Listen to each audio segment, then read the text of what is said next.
What is up, ladies and gentlemen? My name is Aaron Knoll, and welcome back to another episode of After Dark. Once again, as we do every week, we're going to get into some of the latest news in the world of movies. This week's a bit of a smaller show. Matt should be joining us in a little bit, assuming. But it's a bit of a smaller panel tonight, but I am not alone. It's not that small. I am joined by Mr. Nicky Sullivan.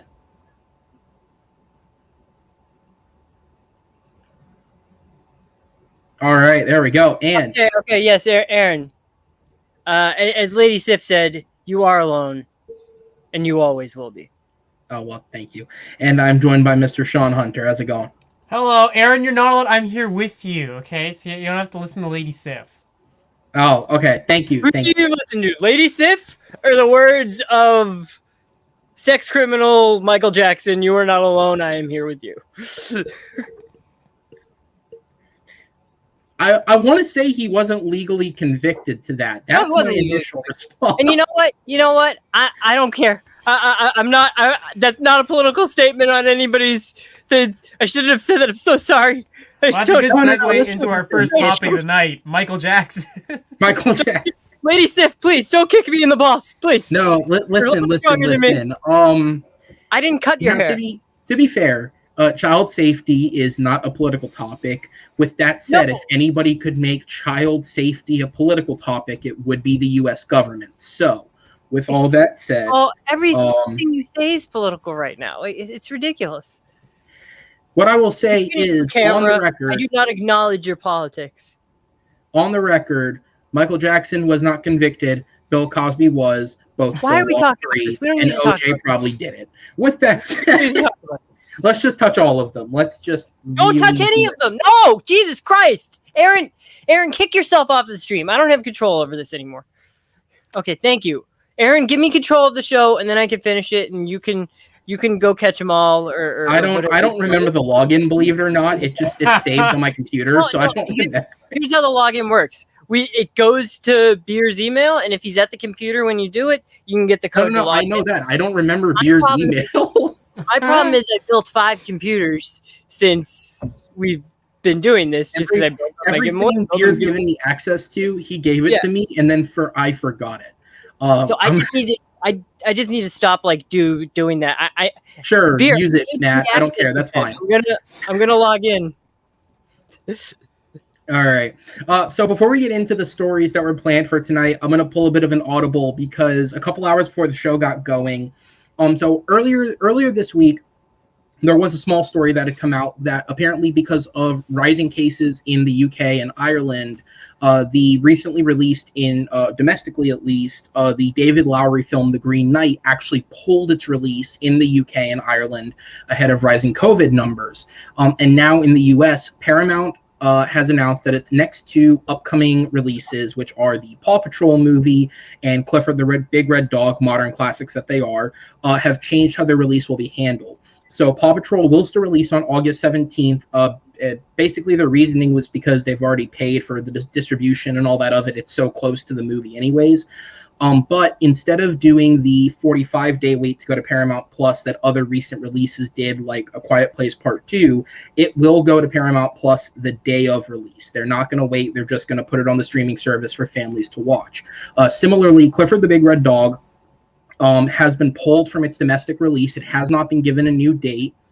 And their reasoning behind this is because they are both family films at the moment with the rising case numbers in the U.S. They don't want to encourage families to take their kids to the films. They either want to take away the incentive or, in the case of Paw Patrol, just have the incentive right there. Buy our streaming service. It's right there for you to watch. Interestingly, though, it did note in the news article that apparently Clifford the Big Red Dog is premiering at TIFF. I don't know why that's happening, but apparently if TIFF happens, the premiere will still happen. It just won't release whatever the week later that it would have released. I believe TIFF is the second week of September. TIFF happens, what they say. What happened? TIFF happens. Well done. Which, when I read that, I got some sort of hope for Clifford because I thought, if this movie's really that bad, they wouldn't send it to TIFF, would they? like a place where all the top critics go to and like review embargoes aren't a thing. Like you wouldn't send that there if it's a movie that's going to get slaughtered. There's a lot of bad movies that make their way to film festivals. I don't think Clifford's going to be an amazing critically acclaimed film. Yeah, but it's TIFF. Like if you go to like the Backwoods Oklahoma Festival, sure, I get that. But like it's fucking TIFF. Like outside of Cannes, it's probably the biggest one. Yeah, like Air Bud did debut at TIFF. Oh no fucking way! Got like a standing ovation. Piece of its time. Did they get a bunch of 5-year-olds in, or what did they do? There's no rule. There's nothing in the rule book that says a dog can't play basketball. There is nothing in the rule book. No, they've never considered that. It's not in the rule book. So, or apparently baseball, football, soccer, and what was the fifth one? Anybody remember? Pornography. Porn. Thank you. Yeah. So I wanted to get before we got into the like scheduled headlines for today. I did want to talk about the movies. Because this stuff I don't even care anymore. But do what you want, people. Do what you want with that. I just gonna go to the movies and see them for as long as my stubs stays active.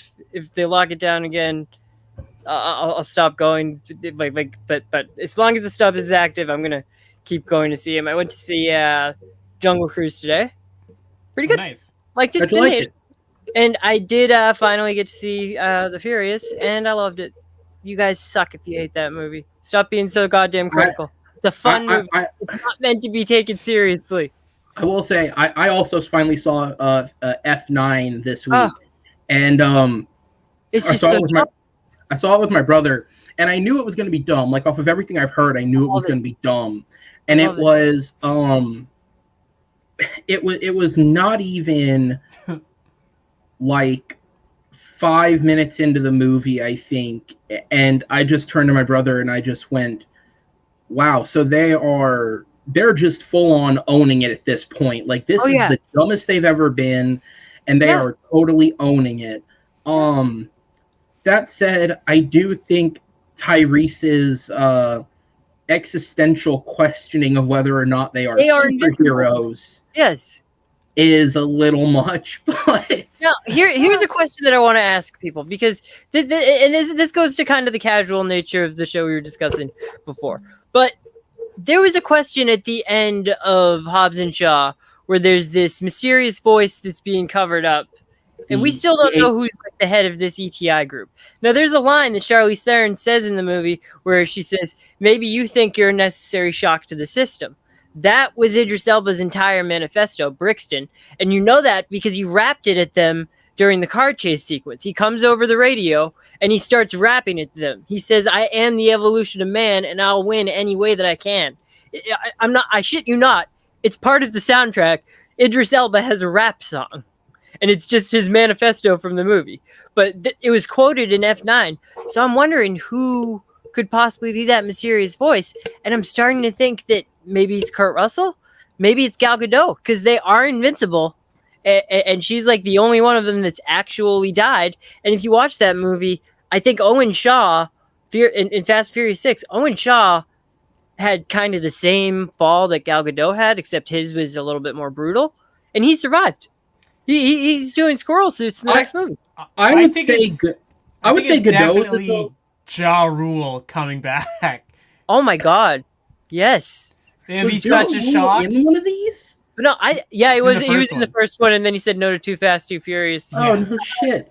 Yeah, that's why Ludacris is in it, because they replaced him with Ludacris. Yeah, he told him to call Ludacris. Well, thank you. Ludacris is one of the few people I still like in these movies. No, I actually don't think he's a bad actor. Like he's perfect for this. It was the weakest story out of all of them. I think the story was bad because their mission is we got to go save Kurt Russell. Guess what? They didn't save Kurt Russell, and then the rest of the movie they don't even ask the question. You know, maybe we should keep looking for Kurt Russell since it was a rescue op and we didn't find the man we were sent to. Like that.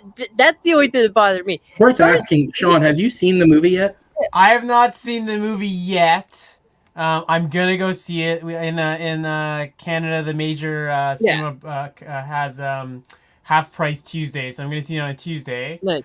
I know it's gonna be bad. I've seen It's on a lot of digital now. reviews, but I'm gonna go have lots of fun watching it. I've seen every Fast and the Furious in the Yeah. theater, so I'm still excited Good. to see it. Yeah.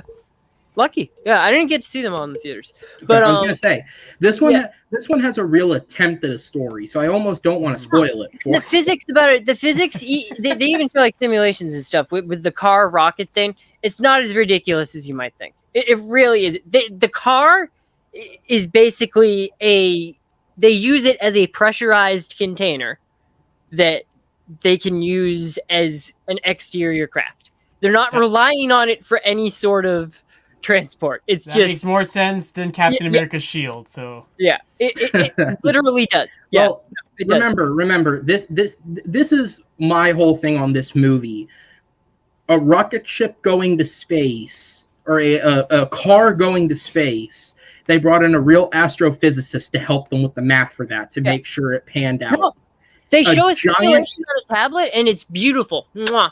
A giant megajet with a magnet that can pick up cars. That was an idea that came from a 10-year-old. So that's just But what it's this still movie is. It's just a very Dude, have you ever played magnets with your Matchbox or No, the logic was there, but it's magnets. It's not coolest that hard to thing. it's understand. magnet. So much fun. Guys, these are just supposed to be fun. They're not supposed No, to you're be right. You're right. They're just supposed to be fun. And Devin's favorite part of these movies is the carnage. The physical carnage. Emphasis on car. He just loves seeing the cars flame across the screen. I will say, for the two things that legitimately bothered me in the film. Oh, here's Malcolm. We've killed time so far. We're talking about F9. But the two things that did legitimately bother me in this film was and I get that they established that some of them are like real secret agents now, but like, where did Vin Diesel and Michelle Rodriguez get gun training for? They haven't used guns in any of these fucking films. Why do they have gun training? No, they did though. They did though. Starting with Fast and Furious. So in Fast and Furious 6, so Dom always had a shotgun in like the first movie, and but Michelle Rodriguez didn't start picking up a gun until Fast 4 because she was an undercover operative for FBI agent Brian O'Connor. And then in Fast 5, Gal Gadot brings them all guns because she was in the Israeli army and like secret agent and all that stuff. And then in Fast and Furious 6, they're special forces with Hobbs. And there's a scene where Gina Carano gives them all guns. Like, she literally just hands out guns to them. Oh, okay. Like, here you go, guys. Here you go. That tells you how well I retain these films. And then the other thing was like, seriously though, we got to do a video where like that's got to be like what's the NRA, an NRA ad, but with Gina Carano just handing the Fast and Furious guns. That's where it started. That's where the other special forces. The other thing that stood out was like before they're even in space, like Tyrese is being Tyrese and freaking the fuck out. And I'm just thinking, hold on, do you not remember 2 films ago when you skydived in a car? Like, you did that. Left cheek. First Transformers, the pocket. I love that. Listen, I saw both that movie and I saw the Space Jam sequel, and my thoughts walking out of both of them were, look, neither of these were all that great, but I don't get the vitriol hatred towards either of them. Like, neither. People are being way too. Those movies were exactly what those movies were supposed to be. Space Jam and New Legacy. Helen Mirren doing her own driving. Mwah. Vin Diesel doesn't even do his own driving. Why would he? Have you seen what he does with those cars? Yeah, no. But what I'm saying is, Helen Mirren does her own stunt driving in this movie. Helen Mirren wasn't playing with magnets that were pulling stuff towards the car. No. Her scene was very basic. It isn't real. It's make-believe. Yes, I know, it's make-believe. It's CGI. It's a cartoon. But she's beautiful. That's all I gotta say. She's beautiful. Aaron, I've noticed whenever you play movie trivia, on the wheel there's always a slice that says films with magnets in it. I love magnets, man. I love magnets. You get to see the world through movies. I would have never got to go to these cities that they go to, but I get to go to them through the Fast and Furious movies. I get to follow on location go around the world. I get to see Letty and Mia go to the soundstage that is Tokyo. Yeah, okay, there we go. Yeah, And I think they used the same soundstage for Tokyo as they did in the Snake Eyes movie because it looked like the same. Probably. Yeah, it looked like the same. Here's what I'll say. On your theory earlier, before we get on to the first real topic, if somehow Gal Gadot is still alive in these films, Alive. Why first not? off, she will never come back because she is far too fucking expensive now. Second off, it's free. I think she'll come back. No, she'll definitely come back. Yeah. She didn't fell get into a jet engine. Like, she fell into the engine on the plane, I'm pretty sure. She didn't just hit the ground. No, she fell into the darkness behind her, I think, right? Yeah, no, she fell into the. They're literally hanging off the plane. It's closer to the ground than it is. No, he's right. Let's go back to the clip. Closer to the ground than it is when Shaw flies out of it, and Shaw flies out of it, and we see him bounce. We see Shaw bounce, and he survives. And Gal Gadot is just she flies into mysterious darkness where it could have just been a cover for her secret spy agency and putting bombs in Idris Elba's head. I'm necessary shock to the system. I'm Black Superman. Look at me. I'm Black Superman. First off, that's an offensive British accent. Do you know anybody who could just say something like that and just be? He's Black Superman. He did it. He said it. Well, actually, Black Superman's about to be made twice by DC, so nothing. I know that, but it's him. Every time somebody says Idris Elba, Black Superman, the comment is made. Man, DC, what a mess! What are they doing with Superman? It's just they're doing crime. DC. It's cast Idris Elba is Black as Black Superman. I'm okay. The Calvin Host. I like the Calvin Host. He's in the Suicide Squad. He can shoot himself. Yeah. Yeah. No. This is a great comment. Gal Gadot fell into a good franchise, and she fell in love with him. I don't know about that, really? Man. I'd say like half the Fast and Furious films are better than Wonder Woman 84. So like. That is true, but I still like Wonder Woman 84. I don't have the ones she was in. Actually, that's 5 and 6. The difference between all of us, I think, is that I don't have visceral hate for any movie. Really, the only movies that I hate are the ones that either really annoy me or really bore me. And if it really bores me, I can at least sleep.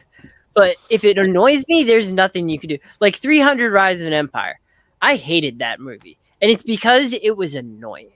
Okay, no. It counts. It came out. It's a film. It counts. You don't get to do that. I think what he's saying is it doesn't count as far as canon goes because it's all a dream mentality. If she renounces her wish, then none of the other subsequent wishes happened. Therefore, everybody forgets that it happened. So it doesn't count in universe.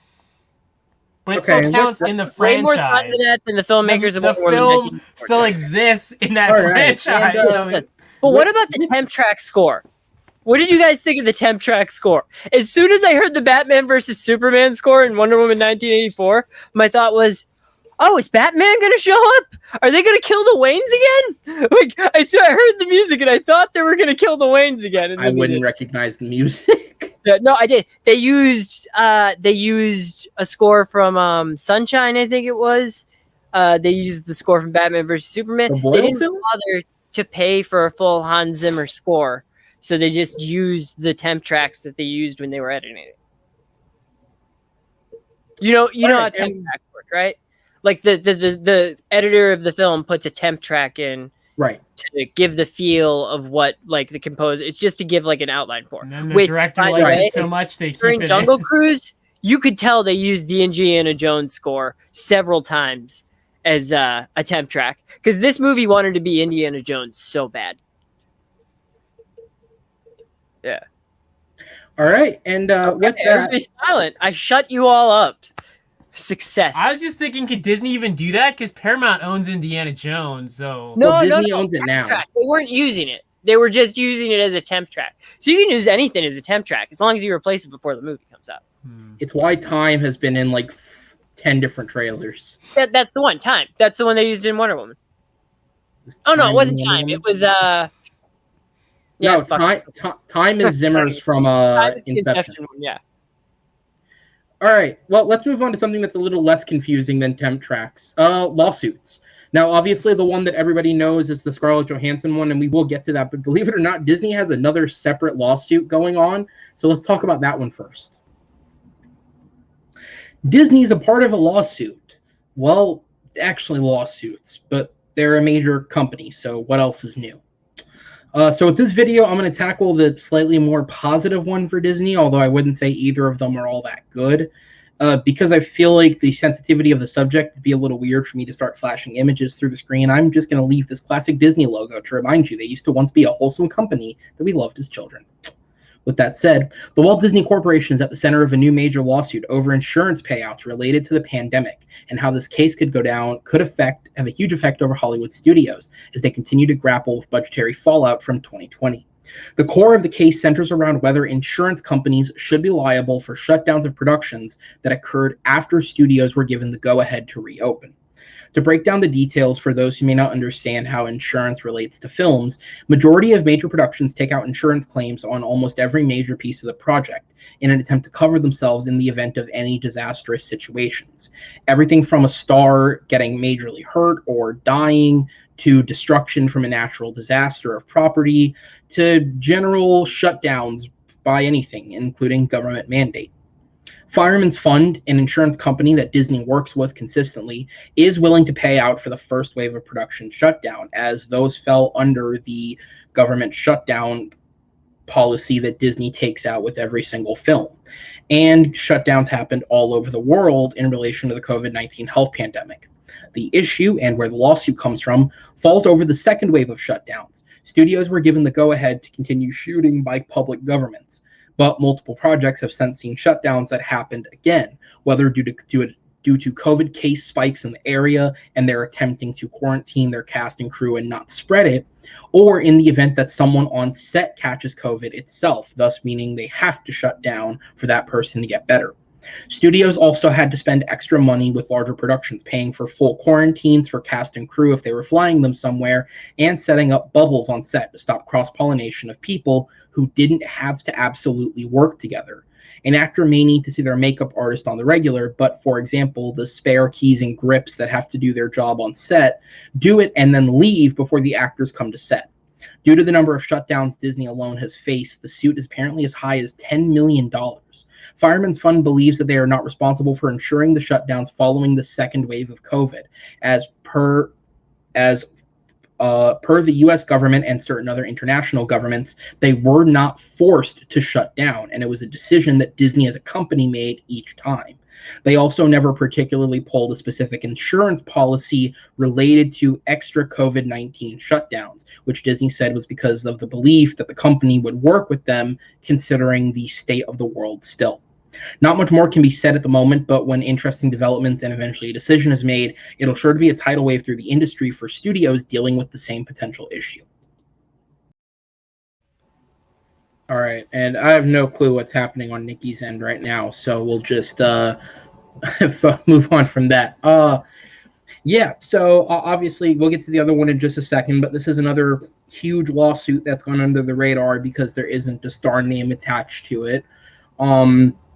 But this one does kind of make sense for Disney to sue for, right? It's the idea of should the ramifications of a global pandemic still have to be written on paper on a contract, or if you are an insurance company that's supposed to insure for this type of thing, especially if you have a history of working with said company, should you insure them naturally as a result of what's happening, or does it need to be on paper? It's an interesting argument, and Disney obviously being the biggest studio is the one that this is being reported on, but depending on whether Disney wins or loses this suit, I'm sure other studios will follow because I'm sure they're going through the same issues as well. Do you guys have any thoughts on anything related to this? I mean, Very serious stuff. yeah, I mean, this is one of those ones that that's kind of always going to be a thing, because like even over here, like there's doesn't matter which company you are, whether you're a film studio or just your bakery down the street, like they all were affected by this, and like even over here, there was definitely some company that still felt slighted because of the constant flux of lockdowns and having to go back into lockdowns at times as well. So I mean, this is just one of those ones that I kind of hope Disney does win and kind of help get all these productions what they're due from the insurance for every lockdown they've had to face or shutdown and that. But yeah. Yeah, absolutely. Nikki, Sean, any thoughts on it?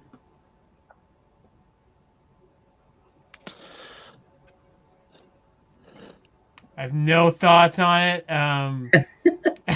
It's just something, it's going to happen. Hopefully, this is the last year that this happens, and we don't have to worry about this next year and on to the future. But it's just the state of the world right now. Yeah, absolutely. I'm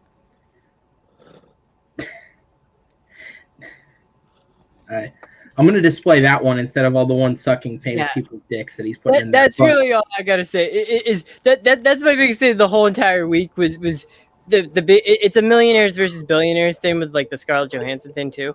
And like this statement about like, oh, this is really insensitive of her being all these people who've ever died and affected by the COVID, who is just shuttling people into theme parks in a state that is not responsible as far as their own personal health goes. So it's just, this is why I don't like talking about this stuff. The utter hypocrisy of it just makes me hate the human race. And I just want to talk about movies and universes where our greatest enemy is that guy instead of ourselves.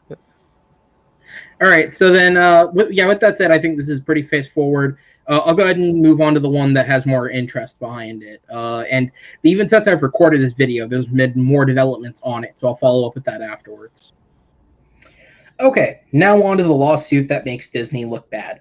Actress Scarlett Johansson, a founding member of Marvel Studios family, has launched a lawsuit against the Walt Disney Company for its breach of contract and its decision to release the film on its streaming service Disney Plus at the same time as in theaters. According to the report that originated from the Wall Street Journal, the lawsuit specifically claims that Johansson's contract was breached once Disney made the decision to dual release the film. Johansson, who served as both star and executive producer of the movie, was not notified when the decision to switch the film was made, and her attempts to contact the company to rejig her contract were met with no response. When Johansson signed on for the film, there was a modification made to her contract specifically for this film, in which it was stated that she would receive a significant cut of her upfront pay in return for back-end money. Black Widow did break the post-pandemic opening record, grossing $80 million in one weekend at the box office, but it suffered a near record-breaking blockbuster drop of 67% from week 1 to week 2, and it grossed over $60 million in Disney Plus sales revenue, money that Johansson won't get a cut of as it wasn't stipulated in her contract. As was said, Johansson apparently did attempt to meet with Disney and settle this prior to the release of the movie, understanding why they made the change at the current time, but feeling that her contract should be renegotiated to match her worth and rate. But as Disney met this with radio silence, she now feels no choice but to take this to court. People may remember that Warner Brothers had a similar issue arise last year when they made their changes to the calendar. However, after not renegotiating with Wonder Woman heads Patty Jenkins and Gal Gadot, they paid the team out based on the estimation that the movie would have made $1 billion in a non-pandemic release at the U.S. box office. Warner Brothers then used similar projections for the rest of their films and back-end deals and paid in excess of $200 million to talents who signed back-end deals to account for lower upfront payments. The Walt Disney Company has since released a statement saying that Johansson's lawsuit is, quote, callous in its disregard for the horrific and prolonged global effects of the COVID-19 pandemic. Disney claims that Johansson, per the terms of her contract, has already received a total of $20 million in payments, and that a negotiation could be met for the profits of Black Widow's premiere access sales. Disney has not responded to the claims that they did not answer Johansson's attempt to do this renegotiation prior to filing a lawsuit. But with seemingly, moving forward, I'd say that those that ever hope to see Johansson back in a Marvel, or for that matter, a Disney project, better temper those expectations, as if this does go to court, that bridge could be burned very quickly. Okay, so the developing news that has followed this before we get into the discussions, because more has come since that video was recorded about 48 hours ago. So since an inside source at Marvel that is currently unnamed has said that apparently Kevin Feige is very the word they used was pissed at Disney upperheads. Apparently he tried to fight the day and date release, and he actually did partially win. Because apparently before it was publicly announced, Disney had made the decision to just put the film out on Disney Plus through Premier Access purchase in May, and Feige was able to fight for a move to July. And Feige has said that he's upset with Disney partially because they ended up overriding his input and making the decision to release it day and date without his final input, which they do have the right to do since he does not run the whole company. He just runs Marvel and it is their film, but he did not appreciate that. And he also doesn't like the fact that they are treating his stars, the people that he works with, as like this, because Feige had made comments before saying that he and Johansson had discussions about her continuing to work with them on a producer level, not on screen, but as a behind-the-scenes producer. I was gonna say, it's a PGA thing too. He's looking out for his fellow producers, because if one producer gets screwed like this, there's nothing to say that he can't get screwed like this. Right. And so in following that, more reports have come out since that apparently other stars have begun speaking with their agents, including the likes of Emma Stone and Emily Blunt, people who also got screwed over in very similar deals that are now looking to potentially launch suits in allegiance with Johansson's, basically all looking for the same thing.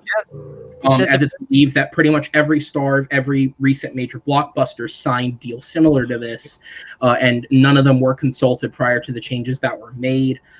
It's also been worth saying that Johansson's team did put out a response to Disney, Disney's response, and they've been trading barbs back and forth basically for the last 48 hours. But again, it is, without going into the details of it, because not much more is really being said with those responses. It's just counterclaiming what people are saying. But very, very quickly, the bridge between the two is being burned.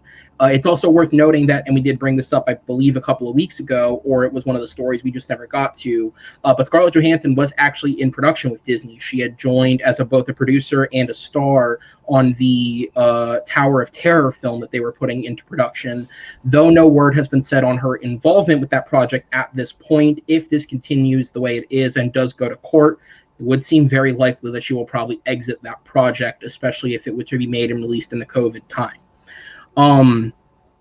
With that said, I'm going to turn it over to you guys. Go ahead. My first thought of this was that all the stuff, of course, there's the stuff like for the current contract for the current movie, but anytime something where the box office is affected, and like it used to be a thing where like, oh, you don't need other people's opinions to agree with yours. Like that's what I always said. I don't need people to agree with me when it comes to liking a movie. What I do need, though, is for people to see a movie that I like if I want that movie to get a sequel.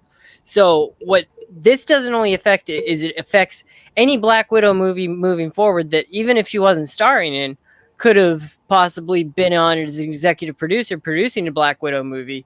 But if she goes to Disney pitching a new Black Widow movie, what they're going to do in negotiations, just because they're dickheads, is they're going to say, well, we tried doing a Black Widow movie, but it had one of the largest second week drop-offs of all time. And they're going to use that against her in the negotiating process for any movies that she does with Disney moving forward.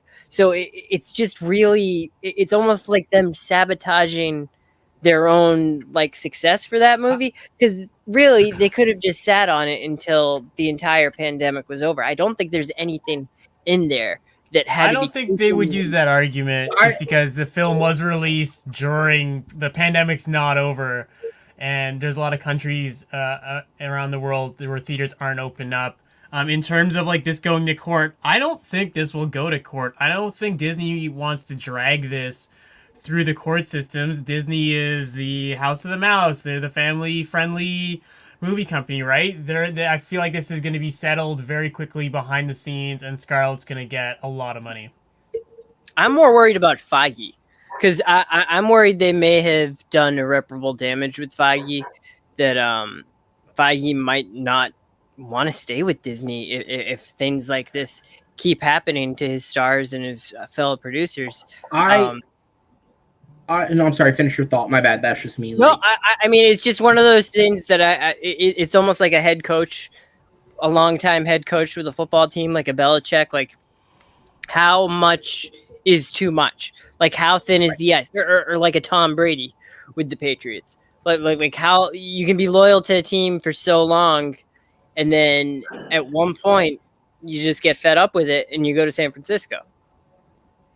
Or you go to Tampa Bay. Tampa Bay, that's where he went, right? I don't know. yes. I don't pay attention to Tom Brady. I'm not the sports football guy, but that's beer. He's not here right now. But you understand the analogy that I'm trying to make, right? Yes. At some point, Feige could go shop around his own resume and say, hey, Warner Brothers, are you guys going to be less of a dick than Disney is, than Big Mouse is? Because I'll come over there and run your DC universe for you. I'll do for you what I did for them. So here's the thing, and this is the only reason why I don't think it's in jeopardy yet. This is the first time in a very long time that something like this has happened. The last time, ever since Ike Perlmutter was like disconnected from Feige, they've been pretty smooth. Yeah, like and not even counting was the last thing I remember. And I wouldn't even say Perlmutter in terms of talking about stars and how it's affecting stars and their involvement in films. The last time something like this really happened was back in 2010 when it was at the same time Ed Norton and then Terrence Howard. Yeah. That's the last time something like this really happened with a star where there was this kind of fallout. And Norton's wasn't over money. That was over creative power. They gave him creative control and then I wouldn't say attempted. They sniped it behind his back and took it back and re-edited the film. But with Howard, that was over money. His exit was over money. So that's the last time something like this has happened. The only reason I don't think Feige would walk away so quickly from Disney is because how many producers are in a situation like his where you work for the studio you've worked for your entire life? Because if people don't know, Feige was raised and bred as a producer by Marvel in-house. He has various producing credits on all Marvel projects before he was finally given control over the MCU. And since he moved to Disney, as was aforementioned, and then even more so when Perlmutter was stepped away, he's had complete and utter control, both creatively and, with the exception of all the pandemic stuff, on a financial level as well, like distribution and things like that and contracts. Like, he's had control over everything. Not many producers get that much trust and control. I totally understand why he's upset, especially if he wanted to continue a professional relationship with Johansson, and now this is not a good place to be in for this type of thing, because it establishes... But also with Feige, it's not like he came out and made a statement either, right? So, like, no, and I should say, you're right. It took me a second to process what you said. The robot froze. No, you're absolutely correct. So the Feige thing does come from a source inside the studio that, at least according to the major trades that have reported it, they say that it is a source that has given them valid information before. But obviously, this did not come from Feige himself. With that said, I do believe it, but also I think Feige's enough of a professional to know not to speak. For sure. I'd imagine he's probably spoken to Scarlett Johansson. He's probably spoken to people at Disney. He's probably trying to play some form of a mediator himself. And as somebody who's just done that in personal situations where, like, I've had instances where, especially, I'm sure you guys know from like high school, or I don't know, whatever you guys call it in New Zealand, Malcolm, like, people get petty over bullshit and you're stuck being this mediator of like, all right, everybody just calm the fuck down. Let's figure it out. I know that sucks. And when you're dealing with it on a scale of a huge star power producer, actor, and a fucking mega billion-dollar company, it's probably a lot harder. So I do understand it to that extent. That it would make sense not to speak because the wrong thing might get said. Yeah, I mean, it's one of those things like, does he really need a PR team? Because their response they put out was really not helping. Disney? Yeah. And it's one of those ones like, no wonder the Scarlett Johansson's reps sort of went back at it the way they did. Because had they either said nothing or like something like, we're talking to Scarlett and that's all you need to know. Yeah, I just want them to stop pretending like they care at all about public safety. Like, just don't. Just can we all just be honest that we're all just trying to make money? Well, It's human. There's nothing to be ashamed of. We're doing it. Just be honest about it. There's less shame in owning it than there is in this like just runaround thing where you're trying to pin it on the first female superhero, like of the golden age. Well, to be fair, I don't think anyone's pitting the failure of Black Widow on Black Widow itself, because people have to forget, or they have to remember. I don't think they are either. I just think that they're doing this for optics, But I think it's very convenient. I don't think this would be happening if this was an Iron Man movie. I think they're doing it for. No, I think it's just for money. Let's be real. I think it is. If this was a Robert Downey Jr. produced Iron Man movie, would they be doing? I agree with Aaron. They're just doing this for money. I think it's a case of they wanted a Marvel movie to go out. Yeah. And as I said, Feige does get a certain amount of creative control over how things happen for Marvel. It's not a case of, hey, whatever's done first, ship it out. He gets control to say, this movie may be done first, but I want this to come first, so we're going to wait on this one. So I think it's a case of Disney bullied in and said, we want a Marvel movie out, and Black Widow was first up, and that's what went. And that's honestly, if it was a bigger hero, they still would have done it. I don't think they would. But that goes to a different point. What we've been saying over the last few months about the streaming shows, about how I think that they don't really, that the way that the streaming shows are set up, it's more to get people coming back and less about satisfaction over the overall product. Like, Feige's going to try to make a good product, but Feige has no say whatsoever in how they're going to release it. They can tell him ahead of time, we're going to release this on a week-by-week basis. Whether Feige wants it to be released week by week or not is another question. But when it comes to the movies, I think it's the complete opposite of that. Because when it comes to the movies, you're not subscribed to the MCU. Like there are people subscribed to A-list and stuff. You're not subscribed to the MCU. You need to go to the movies to see it. And their bread and butter, these past few movies, especially with like Endgame, Infinity War, Spider-Man Far From Home, Captain Marvel, it wasn't just with word of mouth, people coming to see it because they heard it was good. It was people who are fans of the MCU coming back to see it again and again. And because this time around with Black Widow, they didn't have to do that. They didn't have to go to the theater to see it again and again. They didn't even have to buy it on Disney Plus to see it again and again. They could have just done it through piracy. And they could see it. Yeah, and that's what we saw. And so so here's part of the thing, and I do, Matt chiming in from the comments. I absolutely disagree with this statement. They care about the fiscal quarter is what it is. It's all about the books at the end of the year and the fiscal period and people's shareholder stuff like that. It has nothing to do with overall profit. It's more profit over time. Yeah, and I mean, okay, but so what I was trying to say, and then I'll bounce to you, Malcolm, is with this statement, if they cared about the money that we wouldn't have gotten Premier Access, that's absolutely not true. Because with Premier Access, the reason they did it is because they've been seeing increased value, right? So they're not releasing numbers to us. But what I do know from the bit of research that I've done is that the numbers have been going up on Premier Access with every single film that does it. Raya did better than Mulan. Cruella did better than Raya. So each film is showing improvement. Black Widow was the movie where if this was really going to succeed, it would have succeeded. It made $60 million. Here's the thing, right? And I talked about this when I did the box office report back. You're just smart.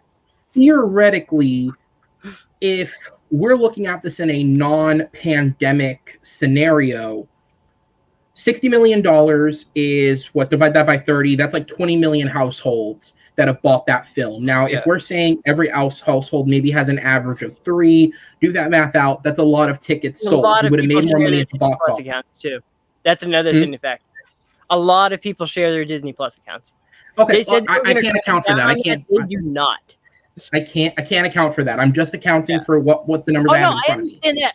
It's just one of the things that they was stated in these second week drop off was that internet piracy was Right. was a big part of the blame. And I think that that's absolutely true, because these nerds that are seeing these MCU movies, these are the same nerds that are like buying high-end computers that they can do that sort of thing on. But also, So- Black Widow isn't out everywhere either, though, right? So people are gonna pirate it. They're not gonna wait a couple months. Yeah, Like, it wasn't when it released in the US. It wasn't out in Canada yet. I had to wait a couple weeks. No.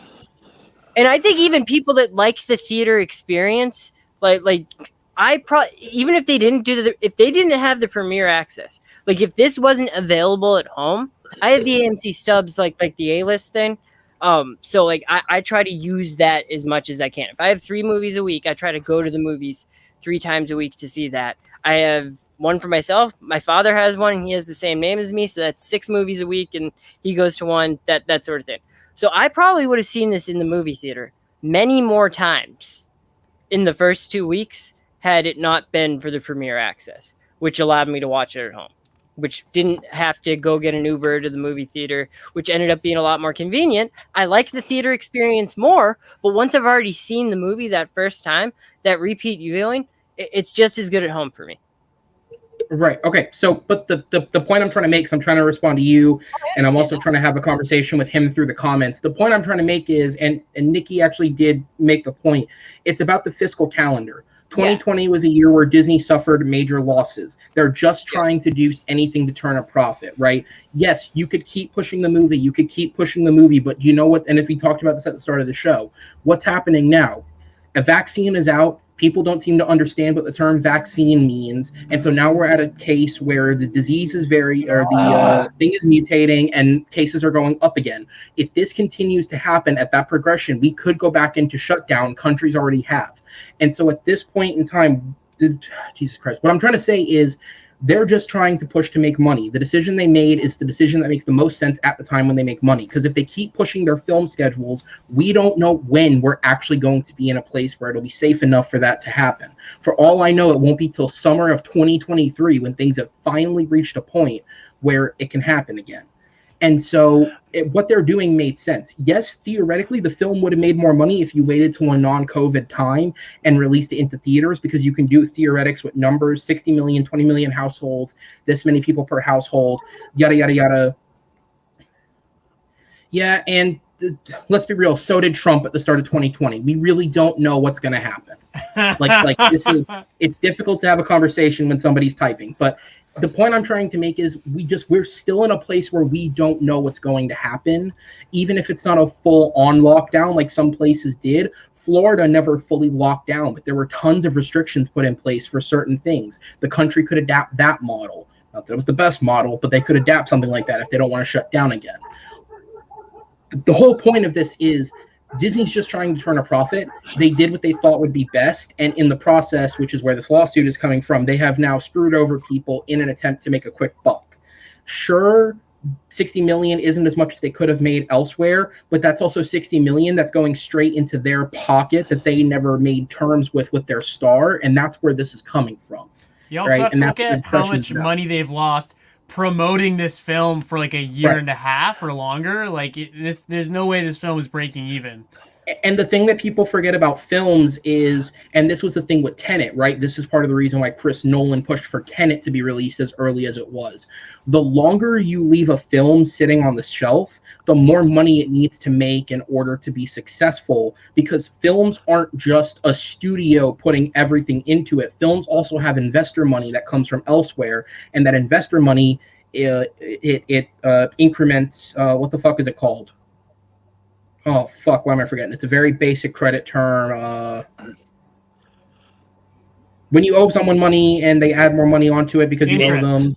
Interest, thank you. That's the term. Yeah. You can tell I do my finances. Interest. It accrues interest. And so the financier money that was invested into a film like Black Widow, which has already spent more money on marketing than they probably ever intended to, because they had to keep remarketing the film, that has... whatever, all this stuff in it, it's also accruing interest, which means that number is getting higher and higher and higher every single week for how much they have to make. I don't think they had to do that with the marketing. Like I think they did. No, exactly. Like you can't question the decision they already made. Where you're doing it. It's what they did. But I think that I just disagree with the one thing that you said, that I don't think the money needs to be spent unless you choose that as your strategy. Like, unless you say, No, you're okay, right. we're going to have a going concern of releasing the movie on this date, and then all your cards fall down off of the table, and then you do that again. That's the problem with the movie like Black Widow, where they kept doing that, and doing that again. The problem that they had that Fast and Furious didn't have was that Fast and Furious, they sat on it. They like sat on it for a year, and they got lucky because when things were kind of turning the corner in like the positive way, it was right when Fast and Furious came out. So I think that if you have a good enough product, if you have a product that people can stay interested in, I think you could sit and you make the right decisions as far as marketing goes. I think the MCU, Disney, I think Disney has made horrible marketing decisions. And that is, you're right. Yeah. That is one thing that Fast and Furious did successfully. Yeah. They paid the money for the Super Bowl spot, but they did that knowing how the world was going. They just put out that one spot. That was the only thing that was getting played. That spot was getting played in theaters. They were using the one piece of marketing. Mystery and intrigue, and more important, and like something that's very interesting to note, unlike HBO Max and Disney Plus movies, this was a Universal movie, not released online at the same time, released only to theaters. This has been a marketing debacle through Disney. This is all Disney's fault. It has nothing to do with Black Widow. I don't think they would have had the balls to do this had it been an Iron Man movie or an Avengers Endgame, especially something like Endgame. They would not have released Endgame in this manner. Malcolm, you want to jump in? I've been trying to. Yeah, no, I'm sorry. I was just trying to respond to the comment. It's very hard to have an active conversation with the comment section. Yeah. I mean, yes. I mean, yeah, no, it's one of those ones. Like, I think depending on the circumstances, I think no matter what the movie would have been, I mean, I think he does have a point. I think if it was Endgame, they probably would have pushed it a little bit. But I mean, this is one of those ones that they needed to get this out because if and this is once again, it's a domino effect. Like, if they had to push Black Widow again, everything else had to be pushed, and it'll be a waste of time them even trying to sort of film anything this year. And that's the thing, they need to keep the production alive because we know definitely getting Shang-Chi Eternals and No Way Home, but once again, if you push Black Widow, it means those movies, which I think are mostly in various stages of completion at this point, it would have to be moved as well. So those movies would have to be released a lot later. Right. And that might even mean that the actual series, like Hawkeye, probably won't be able to come out this year, which is probably something that's going to come up. No. So, I mean... and it's one of those ones like... it's... And we all we know is the 60 million that it made opening weekend. We don't know how much money it's made on Premier Access since then. And before we know, it's made a lot more on Premier Access. And honestly, I think they need to start sort of looking at maybe putting the Premier Access into the box office numbers, and as a way to show how the movie's actually performing. Because as far as we know, Jungle Cruise, which just came out, this is going to be the last movie that they're doing Premier Access for. It is, yes. So they're changing their model ups, which is starting with a free guy, and it's running to an unknown time at this point. But the model they're going to be running with is it'll go to theaters, and then 45 days later, it'll go free to Disney Plus.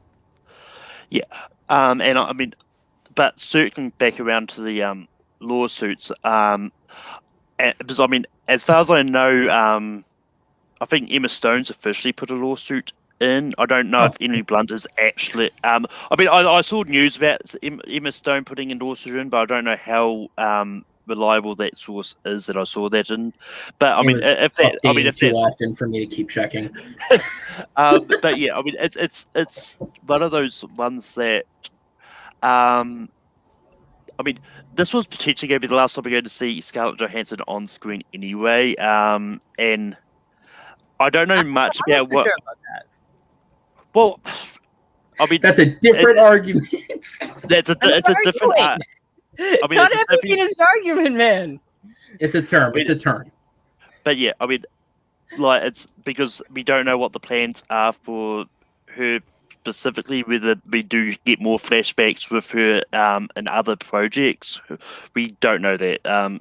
So as far as we know at this point in time, this is potentially going to be the last time we're going to see Black Widow on, like Natasha as Black Widow on screen. Right. So she would have just been in producer role. But I mean, it's going to be interesting to see what this means for her Tower of Terror movie. The one thing that I'm kind of curious about is whether she's still like, because as far as I know, her contract is with Marvel Studios, not so much Disney. So she could still be able to be like, whether she wants to or not, be a producer on any future MCU movies. Without there being any issue, so she could still be allowed to be a producer on the, like, she might still be willing to be a producer on those ones because that's where her contract lies. Feige's gonna have say on that. Feige's Right. if she wants to have involvement in the future, that's gonna be Feige's decision, and I think he will stick up for her in that instance. But like, if she wants to be on a movie, it's not he's Feige's not decision. It's Disney's decision. Just like it was their decision to fire James Gunn. Right. So I'm gonna. Somebody to do I can. If you're not gonna let her work for me. So I can explain that out a bit more because I actually do from what I've been able to read and what they make public. I do understand how that works.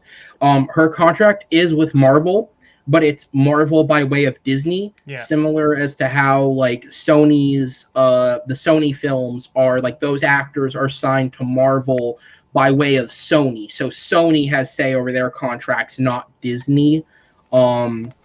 But with that said, the belief, now this isn't confirmed, but that when that producer thing came out that she may stay on board as producer, the belief behind that is that her executive producer credit and any creative input that she has as a producer would come with projects that were directly Black Widow related, similar deals that Favreau now has a deal, or has had a deal for years with Disney, where anything that Iron Man appeared in, he would automatically get an EP credit, and then he would be an open source of, you can come to me if you need something, or I get input.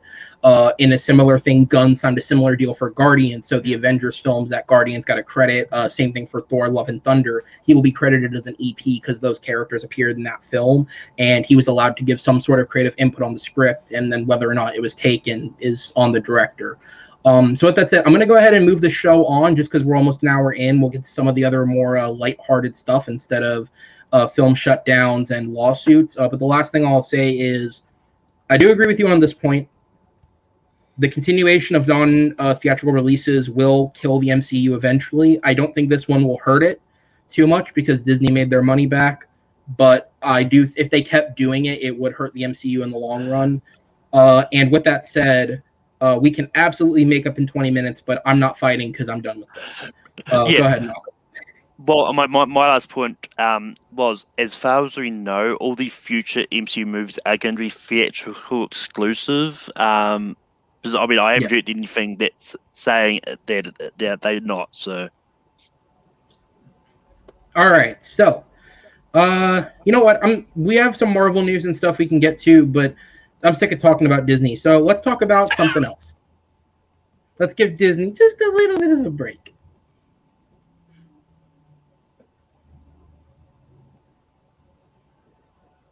Oh, not this again. Okay, I got to figure out what that error is. God damn it. You gotta let me Dude. do this. You gotta do it live.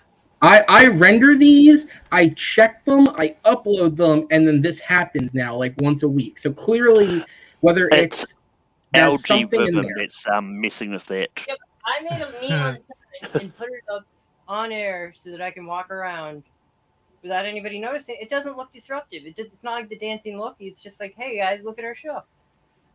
All right. Fuck, I didn't have the doc open. Give me a second. So I'm just gonna. Sean, how you doing, bro?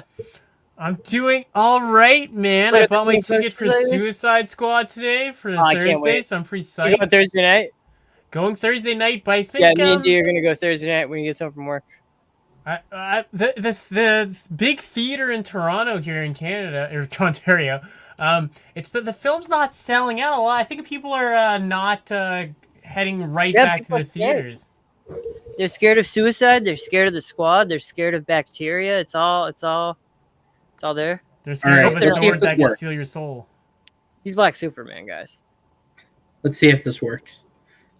Do you think we're actually gonna see like some sort of scene where Idris shoots like Superman, where we don't see like his face? I don't think we'll see Henry Cavill in the DC But kind of universe like again. they did with Shazam, just not as cheap. Because Shazam, they did it really cheap. Yeah. Okay, hold on. I got to figure out how this works. Keep Bruh, vamping. do I it just want to see.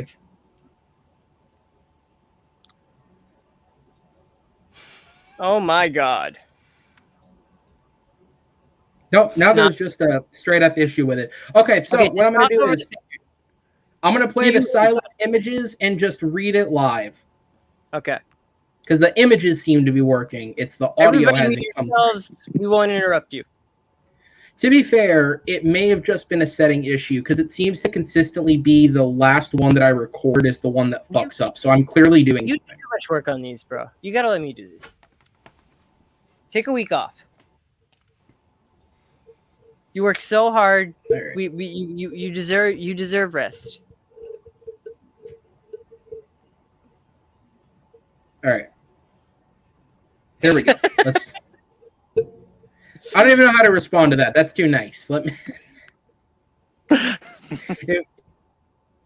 It would be funny to see what it looks like with somebody else doing this. I will be fair. I want to try it. Let me try it next week. We'll probably see more All right, Downs why and not? Lokis.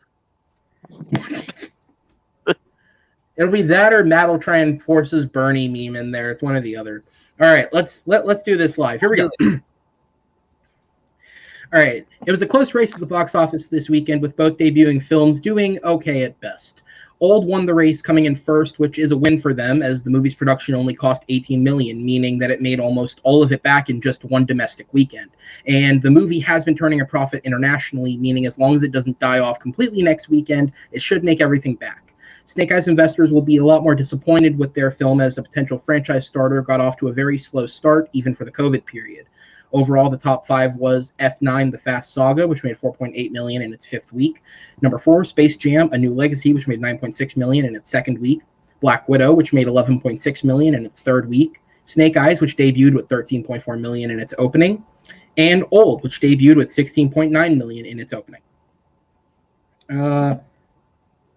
The picture will change at some point. Fuck it. Moving on from theaters to the streaming giant, Variety reported this week that Pokemon is set to receive a live-action series on Netflix. Lucifer showrunner Joe Henderson will serve as showrunner and produce the series, continuing his partnership with Netflix after 3 seasons of Lucifer.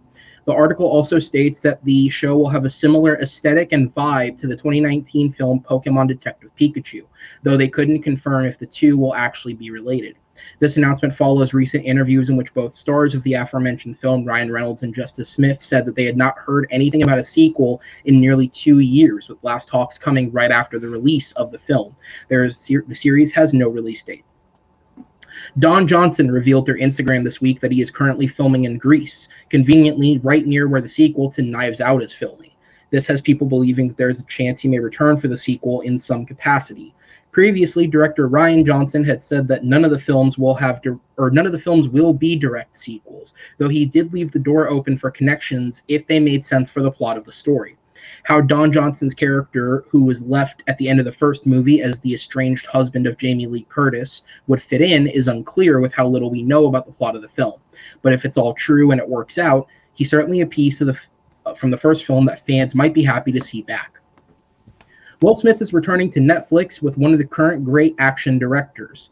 And Smith had previously worked with the streaming service on 2017's Bright, though a sequel to that film never got off the ground, because David Ayer has been wallowing in his Suicide Squad cut for the last few years, and Max Landis is a fucking piece of shit. Smith reteams with the streaming service to produce and star in the film Fast and Loose. The action thriller will focus on a man who wakes up in Tijuana with no memories of his past life. As he begins searching and piecing it back together, he discovers he actually lived a double life. One is a crime kingpin and the other is a CIA agent. Smith then has to search to find who he truly was while fighting off forces from both sides. The report, which originally came from Deadline, also included that Deadpool 2 director David Leitch is attached to direct the film. No release date has been set. And finally, Netflix chief Scott Stuber discussed in an interview with Variety that he has made contact with director Christopher Nolan in an attempt to make Netflix a home for him.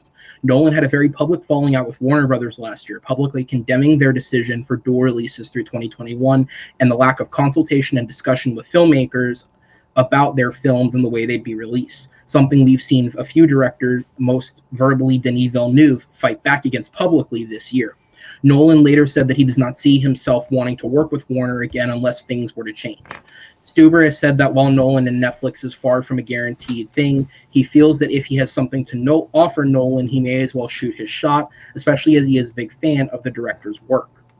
With Netflix recently signing a big offer deal with the director Steven Spielberg and his production company Amblin, as well as working with directors like Martin Scorsese and Noah Baumbach, Netflix has shown over the last few years that they are able to work with major directors, both blockbuster and indie, meaning that there is a very good chance that should Netflix put an offer out on the table, Nolan may be headed to Netflix. All right. So that was actually... Why would Nolan head to Netflix? There we go. It's illogical. There we go. So let's get rid of that. All right. So I'll go ahead. I'll throw it to our shameless branding. Did I hear that right? Nolan Netflix? Yep, potentially. That may be the most illogical thing I've ever heard. Okay, shoot. The guy's a cinema junkie. He hates Netflix. Actually, he doesn't. He's had very nice things to say about them. Yeah, I think Nolan at the end of the day wants money he's keeping as the doors well. open. No, I don't think there is a chance in hell that he makes movies with Netflix because that's the whole thing. They'd be releasing the movies same day digital in non-pandemic times. I think they would, for Nolan, I think they'd release it maybe a week or two just in theaters and then on Netflix. Yeah, maybe he would have like a special contract, like he would have say over the release schedule. That's the only way I could see they him. They kind of do that with Roma and The Irishman. And for what it's worth, I don't know why of all directors he got it, but Zack Snyder did actually get a full release for Army of the Dead prior to it going to Netflix. It even stayed in some theaters after it went to Netflix. Before I saw the first 20 minutes of it in a theater before I walked out. Not because I thought the movie was terrible, for other reasons. Like, was it 2 weeks, week, a month? I think it was a week. I think it was about 2 weeks. Out. Yeah. Yeah, I mean, I think didn't. I like the lore in that movie. Like, I think they're setting up a good, like, cinematic universe where, like, retcons going back. Like, I'm looking forward to the next movie in that just because, I mean, I like Snyder. And the German guys directing I went to see it in the theater. I had to leave because I got a text for a personal thing that was just too important to leave sitting. Spoiler alert, I guess, but I left right as we were watching my wife die, and I just didn't care to go back and finish it. I'll see it eventually, but I just didn't like it enough to like. You didn't respond. Was it a booty call? Was it a what? Was it a booty call? It was not a booty call. No, it was from my mother actually. So no, definitely not a booty call. You ruin everything. I mean, all right, Malcolm. What were your thoughts? That's how you getting ready. Well, I was actually about to say, are we sure that Aaron saw the Ghostbuster and that was what the call was? I was called the set. They were doing YouTube. I don't mean offense to anyone here, but great job casting with that Ghostbusters, because I thought that the girl playing Finn Wolfhard's sister in it, I thought that was Finn Wolfhard. She looks like Finn Wolfhard 3 years ago. She does. She looks like Finn Wolfhard. They really, because she's been in other films and she doesn't look like that. Like they just did a great job with her. Yeah, no, because I just saw the thumbnail and I thought that was Finn Wolfhard, and it took me a little bit to realize. I'm like, it's the hair nope, for sure. They filmed this more recently than that. Yeah, he doesn't look like that anymore. Because she was in what was it? She was in one of those not Conjuring. She was in the Annabelle film. She was in Captain Marvel. She was in that Gifted movie. Like she's never looked like that. She played in Marvel. Oh yeah, with the go-kart. Yeah, so like she's been in big films before. She has never looked like that. Like the makeup team and the hair and all that, they did a great job. Great job, yeah. They look like they're related, like that. Especially at that age. Like at that age, like I looked like my sister. Like when I was like 11 and my sister was like 13, I looked like a guy version of my sister. It was weird. Anyway, we'll probably get to that later on. Anyway, I think We'll get Ghostbusters is in later there. on. I forget. Go ahead, Malcolm. Oh, it's in the trailers if we do that. But go ahead. yeah, Malcolm. that's what I was. I like the lasers. But but yeah, I mean, honestly, I'm not surprised by the box office. Like Old is probably the bigger movie that's out this week. So I mean, that being first is not a surprise. I actually went to see it yesterday. I actually enjoyed it. I was gonna say, did everyone see it? I did not see it. You didn't see it? But What did you think? I don't care. It's horror, so I'm waiting till I'm back. It's on DVD. I mean, I'm not going to spoil. I'm Oh. not going to spoil. I'm not going to spoil it for anyone. But I didn't see Old. No, that creeps me out too much. Just the concept, it not even scares me. It just like it makes me feel gross. Yeah. Yeah. But, I mean, Thompson McKenzie was great in No, it. anything where like kids Is are she in being there? harmed, Is she one of the like, kids? Like after they age? altered in Yeah. any way, I just feel Okay. gross. In a spin-off movie called Young, where somebody stays young forever. I mean, isn't that? I think that was Isn't called that Big, and technically they came out in Peter the Pan? 80s. Forever young. But yeah, I mean, Go ahead. there's nothing much else I actually want to add. But a live-action Pokemon movie series on Netflix, which is going to be interesting, because I think with Pokemon Journeys, I think Netflix has become home of Pokemon. I think that one of the deals they've actually got now is like I think Pokemon has kind of got on board with Netflix as an exclusive deal thing. I love the way you said that though. Netflix, the home of Look at Pokemon. him. Isn't he so cute? That's all I could think the whole movie was just, he's so fucking cute. And then He's Deadpool speaks. adorable. And it's like, right. No, and that CGI, Yeah. like, it's not too overly rendered, so like they have to have like a huge budget.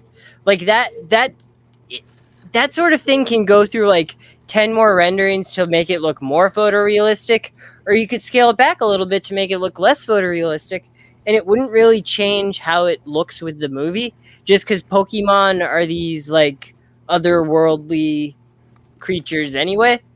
You don't need Also- them to look completely photorealistic. Just because I have the comments up in front of me at the moment, shout out to Diaz.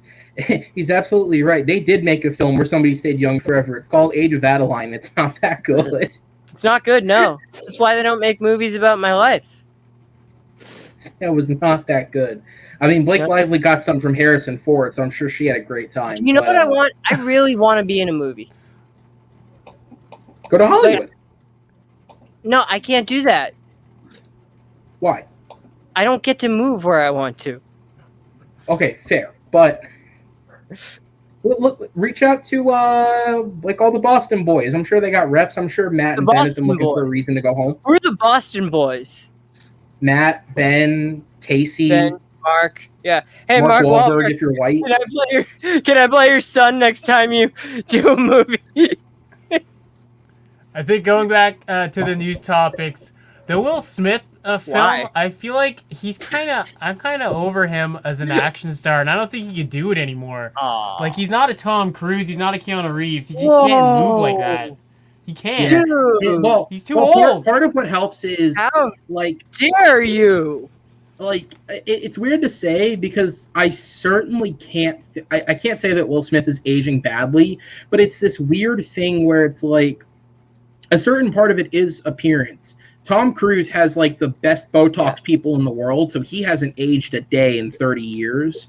And like people like Liam Neeson and Keanu Reeves had this big gap where they established themselves as action stars older, so it feels more natural. Yeah. Whereas like Will Smith never stopped; he just keeps going back to that well. And and now if the movie's good, that's great. And I think David Leitch is a great director to work with because he hasn't. I don't think he's missed yet. And apparently, Bullet Train, his next film, is his best. So I'm hoping that it continues to do well. But I don't know if any of you guys saw. I can't remember what it's called. But the Ang Lee film that he made, Gemini Man. Thank you. That wasn't that good. It was Bad Boys 3, but worse. Yeah, That's right. No, I remember you making that point, and you're not wrong. Do you think he made a mistake in not signing on for the second Suicide Squad movie? Because he scheduled this movie instead of scheduling the second Suicide Squad movie. I heard that He scheduled Gemini Man. Not Gemini Man, no. This next project. There was a filming conflict. There was a reason it had nothing to do with him not wanting to play the character anymore. He had just signed on to another project. I think first. the real reason why he didn't go back to Suicide Squad is Margot Robbie. Oh. Because apparently they had a fling. Oh yeah, there was that other Focus? movie. Focus, yeah. Yeah. Really, they have such good chemistry too. I wonder why. And if you wonder, Robbie, him and Jada when Pinkett. you're paying someone good good chemistry. No. Hold on though.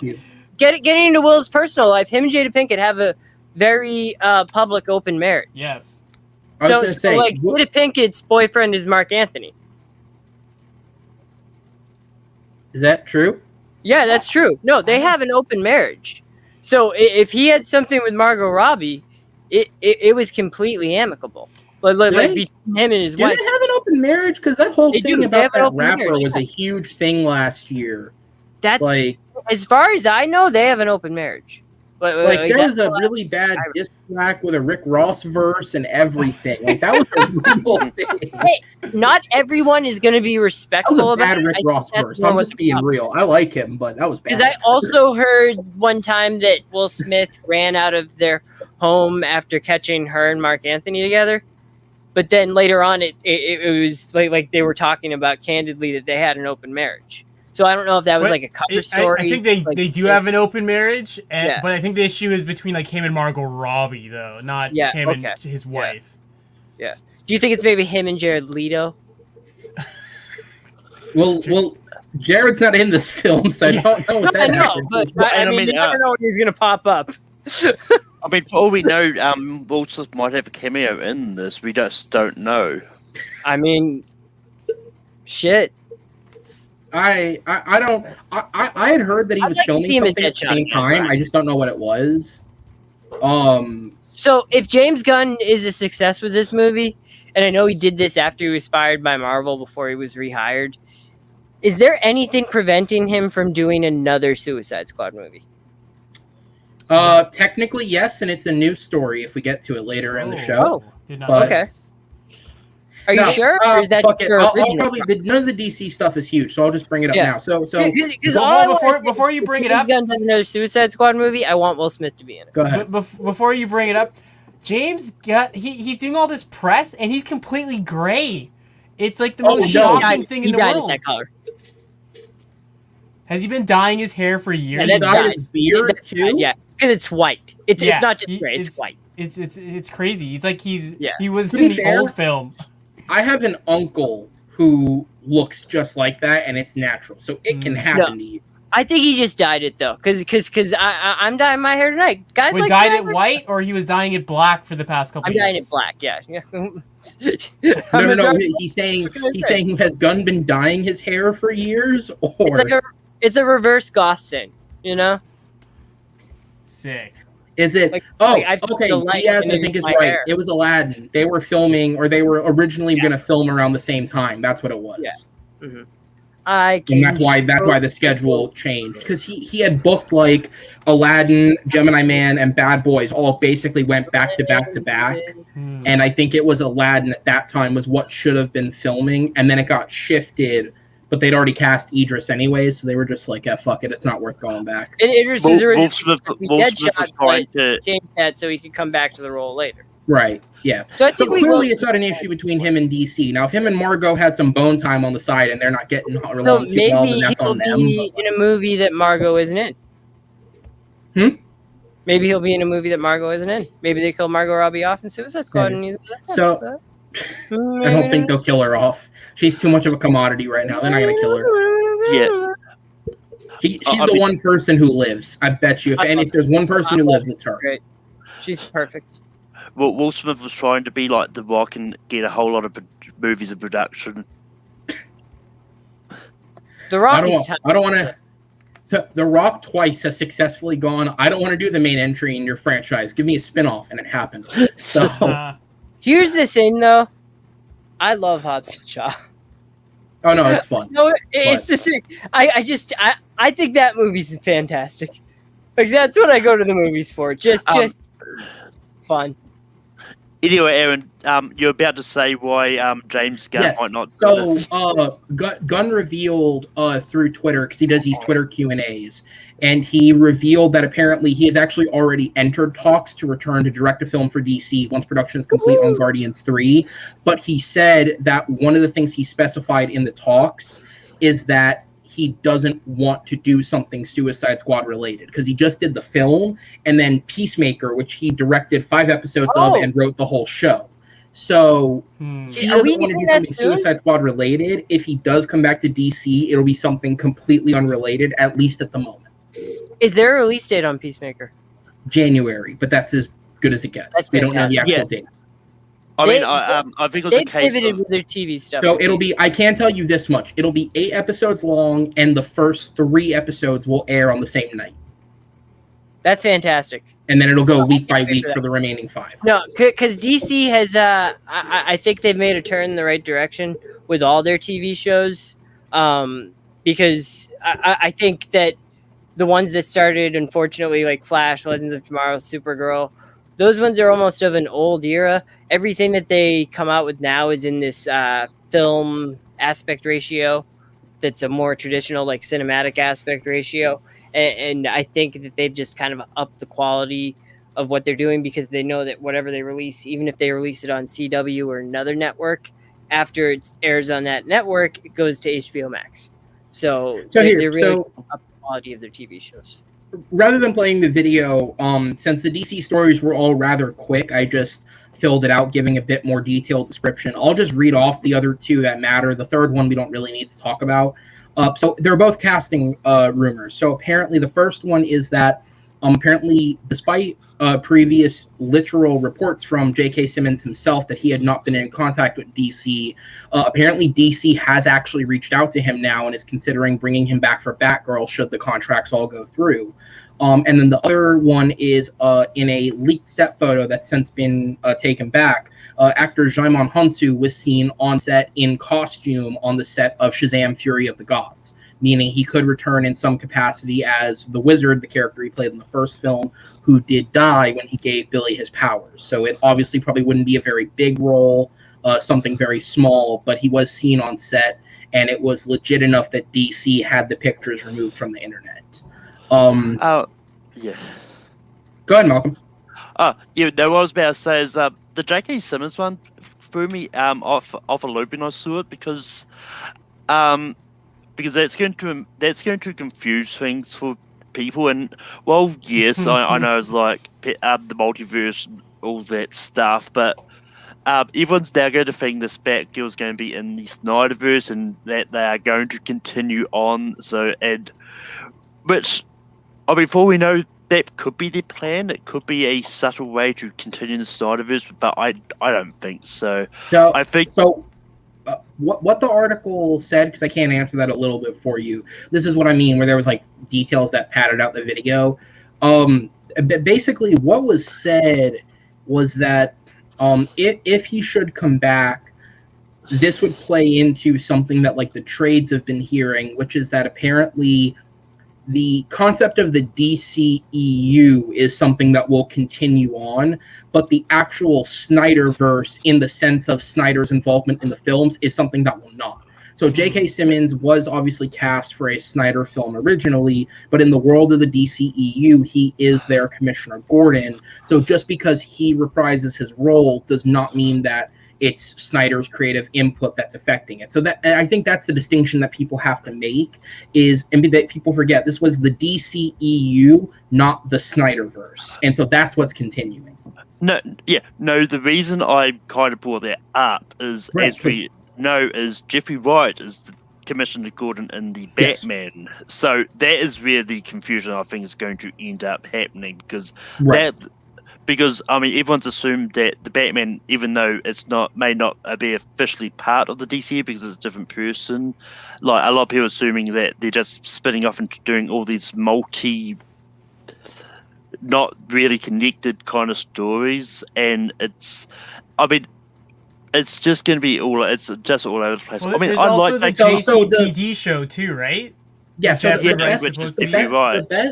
the best way that I can explain it to someone, at least from what I've understood in reading the reports, is the Batman is just another Joker scenario where, like, the Joker came out in the same year that DCEU films were released, but it was not a part of the DCEU. It's very eminent when you watch the film that it's not a part of the DCEU, and so it's on you to just understand, like, this is not a part of that universe. The Batman and its follow-up, the GCPD show, is being treated in a very similar manner, where it's like they're not going to hand feed you that it's not in the DCEU, but understand that this is not connected to anything that anyone in the DCEU has worked on. Which This is good. Its own He's project. damned, I say.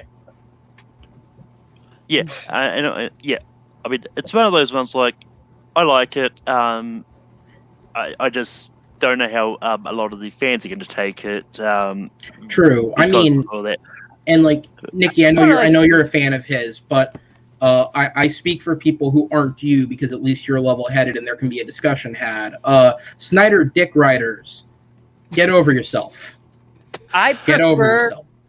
See, here's what the take that I have that a lot of like Snyder fans don't have. I would prefer the universe continue without Snyder than the universe not continue at all. Like, right, I'm not one of those people that says the universe needs to continue with Snyder or nobody. I just want this universe to continue because I think Snyder has created a really solid foundation that they can build off of. I think tonally, Man of Steel is the direction they need to go in. I don't think copying what Marvel did is going to work for them. DC is where people are going to go to when they want a more darker, more grounded tone. And that's not always how it is. That's not how it's going to be necessarily on the TV show. That's not how it's going to be for all Superman fans. But when it comes to counter programming, what's going to get people fascinated in a DC thing isn't going to be, oh, look, DC's doing a Marvel movie. It's going to be, oh, look, DC's doing something that we haven't seen before.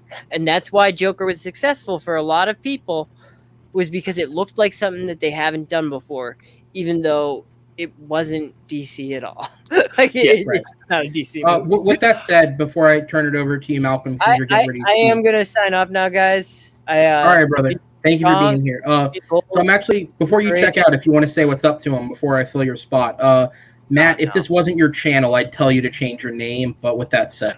Oh. Yeah, fire Bob Chapek. What did I say? Well, now I just got to stay on just to hear what this guy says. Look, when he got hired in, I said it was the worst idea they possibly could make, and he will kill Disney. He has made so many stupid mistakes lately that Disney is in a lot of heat. And he's been making stupid mistakes. Yeah. He's done the same thing with the theme parks. He just seems like he doesn't care. So, fire Bob Chapek. Replace him with somebody. Replace with the new guy that's running the parks. He's actually doing a pretty good job, I think. And Beer, does it bother you that like what bothers you more? That it seems like he doesn't care, or that he's still giving these statements as if he does care when it's clear that he does not? I would say probably just that he doesn't care.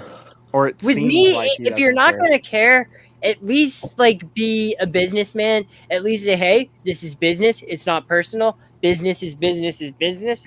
Then I at least say like, okay, you're drawing a line there, and I can't argue with you. But he can't even be himself. Like he can't even own who he is. He can't even look himself in the mirror. Right, and without getting into it, because you guys did talk about it a while ago. What night is it? Tuesday? It's what night is it? This is Saturday. Saturday night. The show. All right. Sorry. Tuesday or Wednesday? His political show. Yeah. Should be 9 p.m. on Tuesday nights. Should be Tuesday at 9. Okay, I will be there. We should talk about this then. We shall. And like I said, without getting back into the whole situation, I'll just throw this out here. If Bob Chapek knew how to run a business, he would know how contracts work.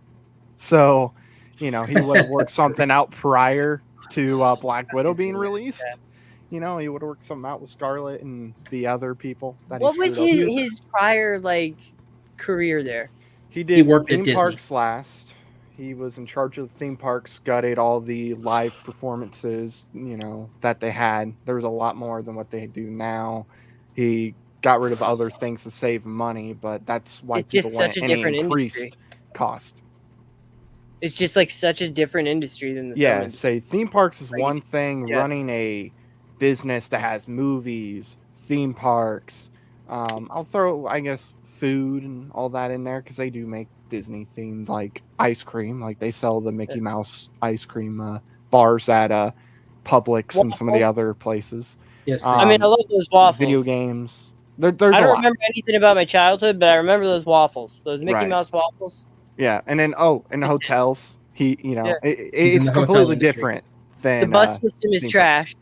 I but think they got other rid of than it that- completely. Outside did? of like going from, no, they completely got rid of it unless you're One going time, from I park got to home. park. Me and my dad didn't get back to the hotel room until like 1 a.m. I was like 8 years old. Mhm. They were about to call the police like for missing persons because I wasn't feeling well. We went home early. They had Right. already finished everything they were doing that night, stayed out, got back to the hotel room, and we're just gone. We're not there yet. I'm asleep on a Yeah. bus because like they don't know where the bus is. Right. That childhood memory, guys. It's great, isn't it? Yeah, I mean, I liked the Magical Express when they had it going from the airport to the hotel, but they got rid of that. So now you have to pay Disney to get to your hotel, or you can just get an Uber. I would love to go to Disney World. I just don't think I ever will again. It's enjoyable. It should be even better. with Seems chain like a tycoon. lot of money.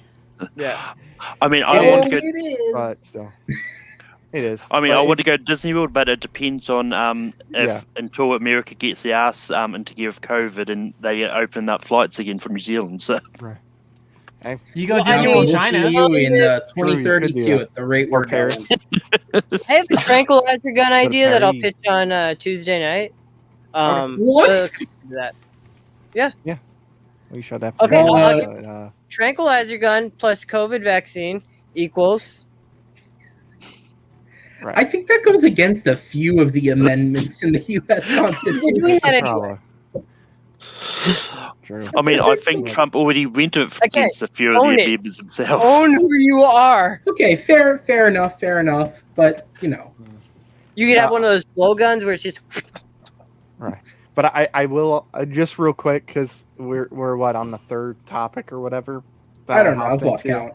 But I'm gonna call this Matt's minute. This is when I'm late. I'll just throw in a quick thought on each thing. So ScarJo Disney lawsuit, go ScarJo, get your money. Same with Emma Stone and everybody else, not just with Disney, but with other studios, with Dwayne Warner Johnson. Brothers, with Paramount. Those Paw Patrol pups better sue Paramount to get their money. Oh yeah, that they're not adorable. getting. They got to get their money. They deserve their money, and they're not Yeah. getting it. Clifford. I mean, look, you only we're get just to be gonna a win Best puppy for a Picture. short amount of time. I mean, Yeah. I'll go see it. Shit, Look, I got nothing if better else Clifford's to a do. tiff. Clifford's Beer, gonna be what do you think of amazing. that? It will be this year's Joker. That's what it's gonna be. Sean, how close I'm to gonna look Toronto at are you you? the like video. Do you like my Pardon? sign? How close to Toronto are you? How close to Toronto am I? Yeah. I'm in Toronto right now. I live in Toronto. Okay, Really? I apologize. I didn't know what city you were in. Yeah, If I paid you to go you to based TIFF in on Toronto? behalf of us, would you watch Clifford the Big Red Dog? Do a review for us. Well, you can probably get tickets for it. I Wait, doubt it's Clifford gonna the Big sell Red out. Dog's going to be at TIFF. I don't know how open TIFF is to My just socks let are it playing go. your They're face open right to the now. public. They're opening to the public to go. Are This they? is important. Oh, wow. We're talking about baseball. And wait, what? Sean, I was saying, Sean, my Red Sox are playing as Blue Jays right now. Oh, there Oh you yeah, go. in Toronto, right? Yeah, they've been seeing a lot of each other recently. You know what I loved? When they were in the other stadiums, the spring training stadiums, they had cardboard cutouts of Ryan Reynolds and Sandra Oh in the front row. I just Canadian love that. celebrities. Every time Vladimir Guerrero was up at the plate, like I looked at him like, is that Sandra Oh? It is Sid. Hey, and that's Ryan Reynolds. There's Deadpool. It was just cool. I don't actually like actual people, so like that was good for me. Yeah. But anyway, talking about Clifford, just while you're on there, it actually came out today. It's actually being delayed a Clifford, little later, citing COVID concerns. Yeah, I we don't- mentioned that at the top. It was worth bringing up. I will ask. The vlogger Did I go to Piracy, Toronto? I will 'Cause see I you gotta- oh, next sorry. week. We got a lot of ideas coming up here at TMG Entertainment. I know Aaron's got an idea for a news show. We got an idea for a casual show. I have an idea for a sort of docu-series type show. that I'll run by you guys. All pre-recorded and edited, so nobody needs to gather in one place at the same time. So It's just his I don't know what you manifesto. guys That's doing. what it is. Find the His motivation. Yeah. manifesto. It's just his. I'm just gonna No. edit googly eyes over all of you. That'd be sick. It just put Dancing Loki in the corner. That's all Oh, I and need. Beer, I wanted to get your thoughts before I left. What'd you think of that? Pretty good, right? Yeah. It's Oh, flashing. I had to make a slight adjustment to both the title and the thumbnail. Oh. Did you put Bernie in or I something? put Bernie in. He's very small and he's sitting on somewhere. And then I Dude, had to add why? a letter to the. This isn't your political lost- show. Did I spell something wrong on the title? You spelled lawsuit. You wrong. alienate people with Did I Bernie. spell Yeah. lawsuit You wrong? forgot the I. That's all. Nowadays, man. What Look, did I mess up? Bernie Please. is on everything. Bernie's on every He episode. alienates. No, you he forgot the I at alienates the end of people. lawsuit. So I I put a added it. what? You forgot He the doesn't I understand. on It was Put Lost Lost Suts. Oh, lost Yeah. slut. Okay, all right. Thank you. Lost But no, I have to add Suts. Bernie. Bernie isn't political. Bernie is a people's, thing. If everybody tried not to put Bernie in, he appears later because Matt needed cinnamon. And look, I mean, you could just upload the thumbnail, but I can get in there. I could crop out all the background, of whatever if I do a screenshot, and I'll throw Bernie in there. You will never get rid of Bernie Sanders on my thumbnails. Or on Nikki's thumbnails, or whoever. You know makes what? the It's thumbnails the thumbnails. sacrifice we make because everything's under his email. It's, there's got to be some give and take, right? Yes. Hey, it's Bernie. You can never have too much Bernie. He's really, really small. I mean, America has twice said we will not I take del- Bernie, so I don't I really know deleted about the that, Bernie but- webcam we will files. take Bernie. If Team Bernie G is Sanders horrible. had his way, I would never have another doctor's appointment in my life. I mean, honestly, I'm surprised he hasn't tried slipping Bernie into the background you have when you're running the stream. So he's always there. I may or may not have done Please that. don't give him that idea. All right. He's somewhere. I'll just say that. He's somewhere there.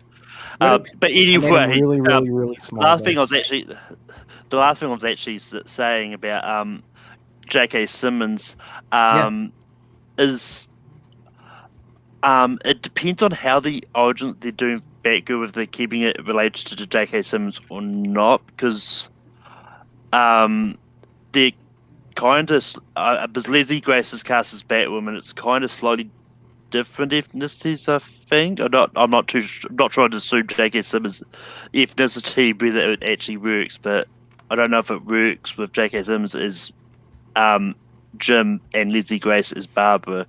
Right. Yes, because she is, I believe she is Afro-Latina. Yeah. And obviously he is white, which that could be solved very easily by having his wife be of either black or Hispanic ethnicity or a mixed race. Like, you can solve that very easily. Also, age. Like, J.K. Simmons is real old, which, like, the last thing you'd be thinking in that movie is, how old was he when he had her? But, like, he would have easily had to have been, like, Men can have kids until they die. That's the benefit of being a man. He's not that old. He's 66. He's not that old. Yeah. Oh, is he? How old is she? 66. What's her name? Balls don't stop working, bro. Well, I mean, it's about those ones, but also we don't know how old like Jim Gordon's supposed to be in. Oh, the she's only universe 26. about. Well, wait, what's 66 minus 26? Jesus. He would have been 40. Her official Hollywood age is 15 to 35, actually.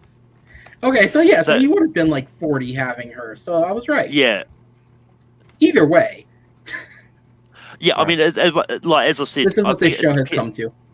I mean, but in saying that, we don't know how old like Jim is like in universe. Well, J.K. Simmons Right. himself is 66. We don't know how old Jim Gordon is. He could in be a universe. spry 40 for all we know.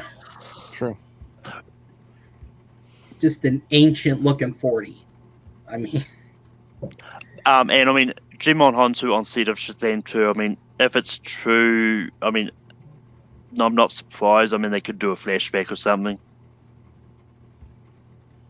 yeah, or I could see it, like, considering he's kind of the mentorship type character. I could easily see like Shazam's in a moment of weakness and needs inspiration, and here's the wizard to speak to him in like a Force dream. Ghost.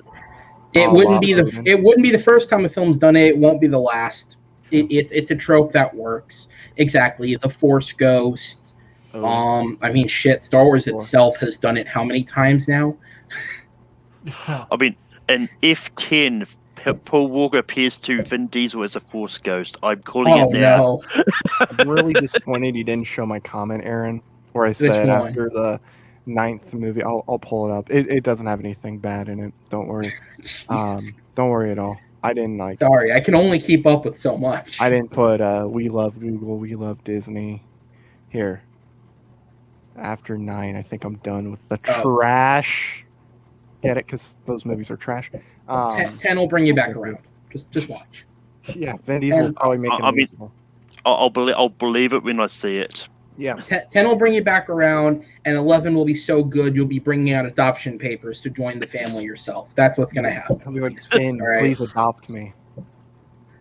Let's continue. This. He's only done with it unless he gets cast in the next one. That's why he's upset about it. They haven't cast him yet. All right, we got a little bit of time to kill. I'm not going to bother playing any more of the videos at this point. You guys want to talk about some of the trailers? We'll just kind of work through these till we're done. Sure. All right, why not? Let's do this. This was a few hours ago. Just real quick. Mandalorian season 3 is going to begin filming very soon.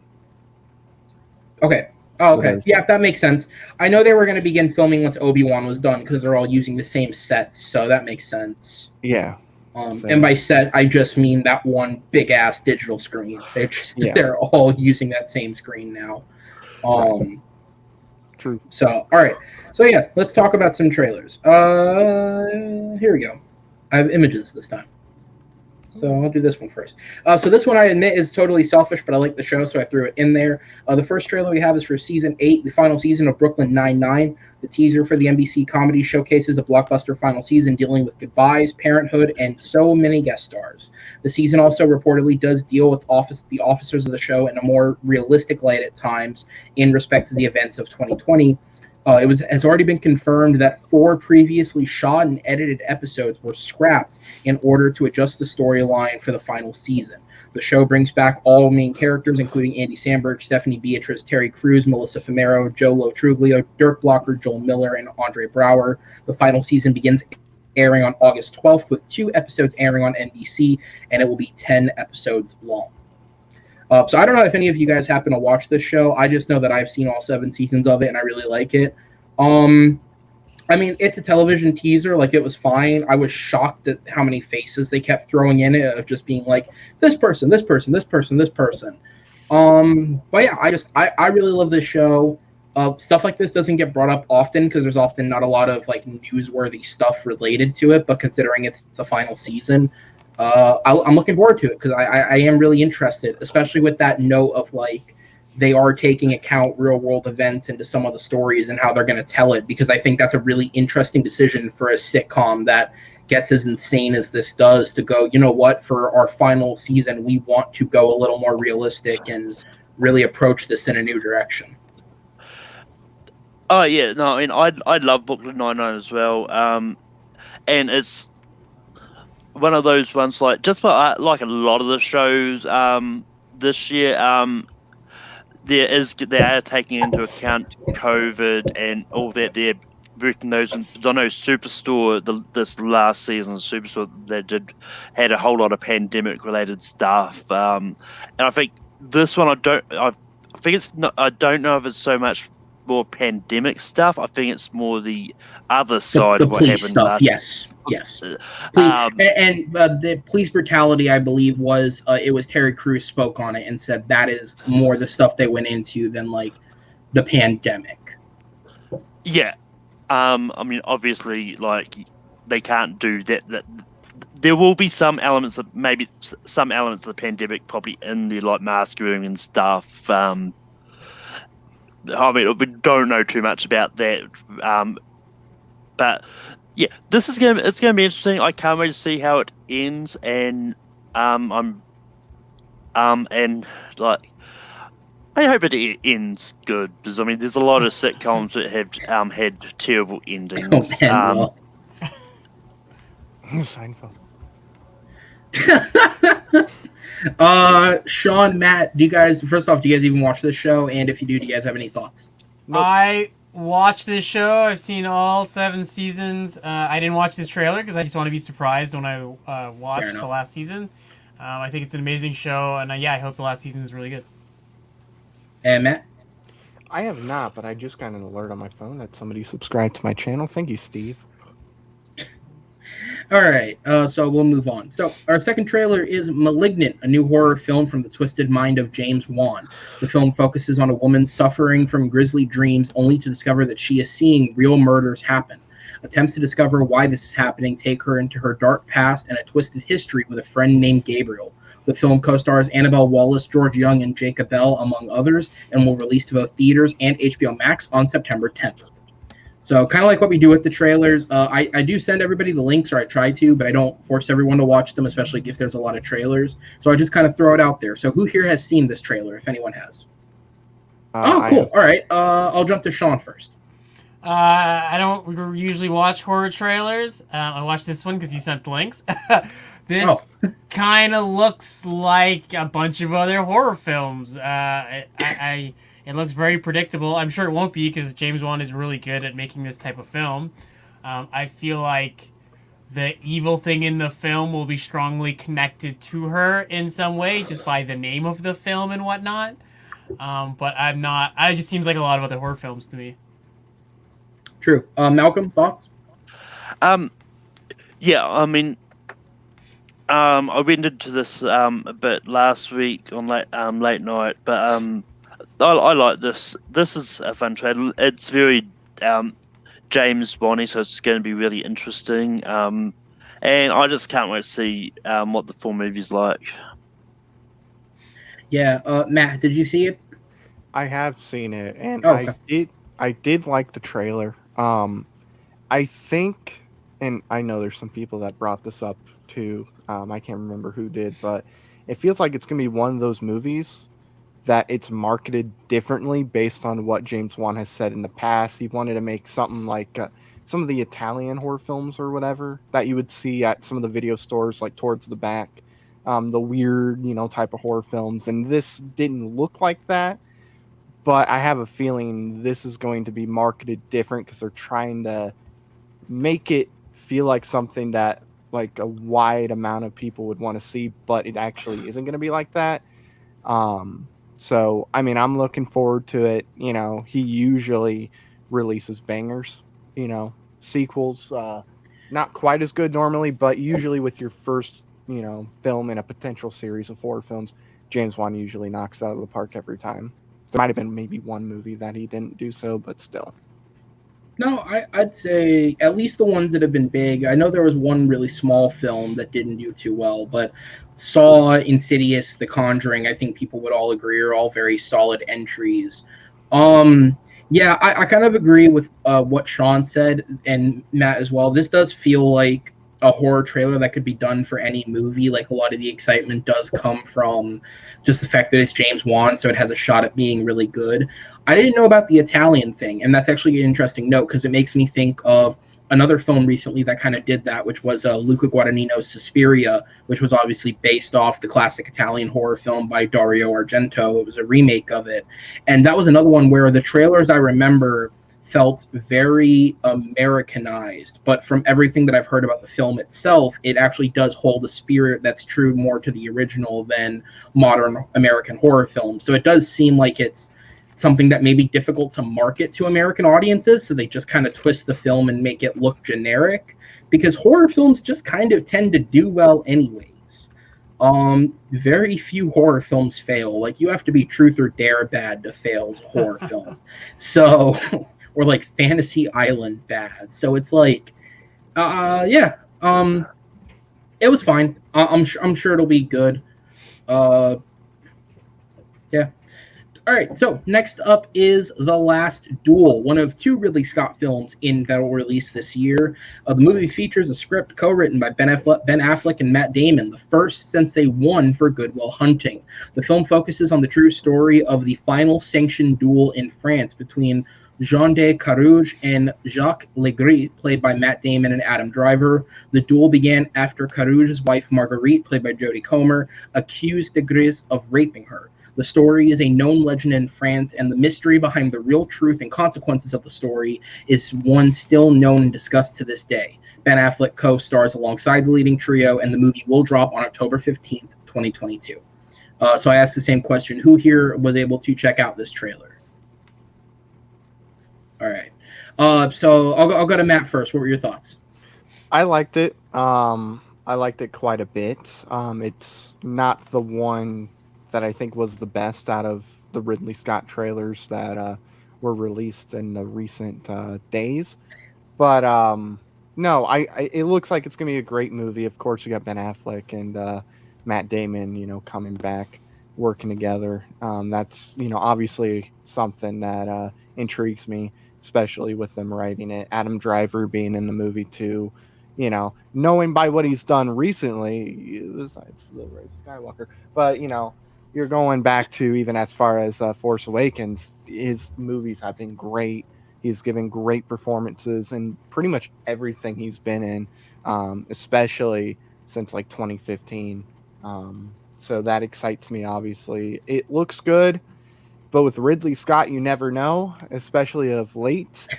Hopefully he releases a Martian-like movie as far as the quality goes. And, he does it with both movies that he has coming out this year, but with him having two movies this year, it does worry me a little bit because I have a feeling the other one, even though I think it looks great, spoiler, it could turn out to be like that one he did with, like Cameron Diaz and a bunch of other people. So assuming we don't get any car fucking in this movie, I think we're in a good spot. Yeah, so it should be said that The Last Duel was actually filmed back in 2019 and partially in 2020. It was supposed to come out for last year's Oscars, but because of the pandemic, they just decided to push the year into the next Oscar season. So Gucci was filmed well after he finished this. It's not like they were working on two films at the same time. Okay. So Malcolm, Sean, I'll go to you. Malcolm, I don't know if you'd had a chance to see it. I'm only have half of you guys on screen, so. You said this was a French story? Yeah, so this is based off a real, actual story that happened. Yes. So and it's used from what I was able to find. It's a story that's still told in France, and it's like used as a cautionary tale of how the truth can affect things and stuff like that.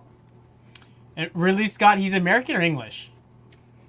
Scott is, because I looked him up on Wikipedia, he is English.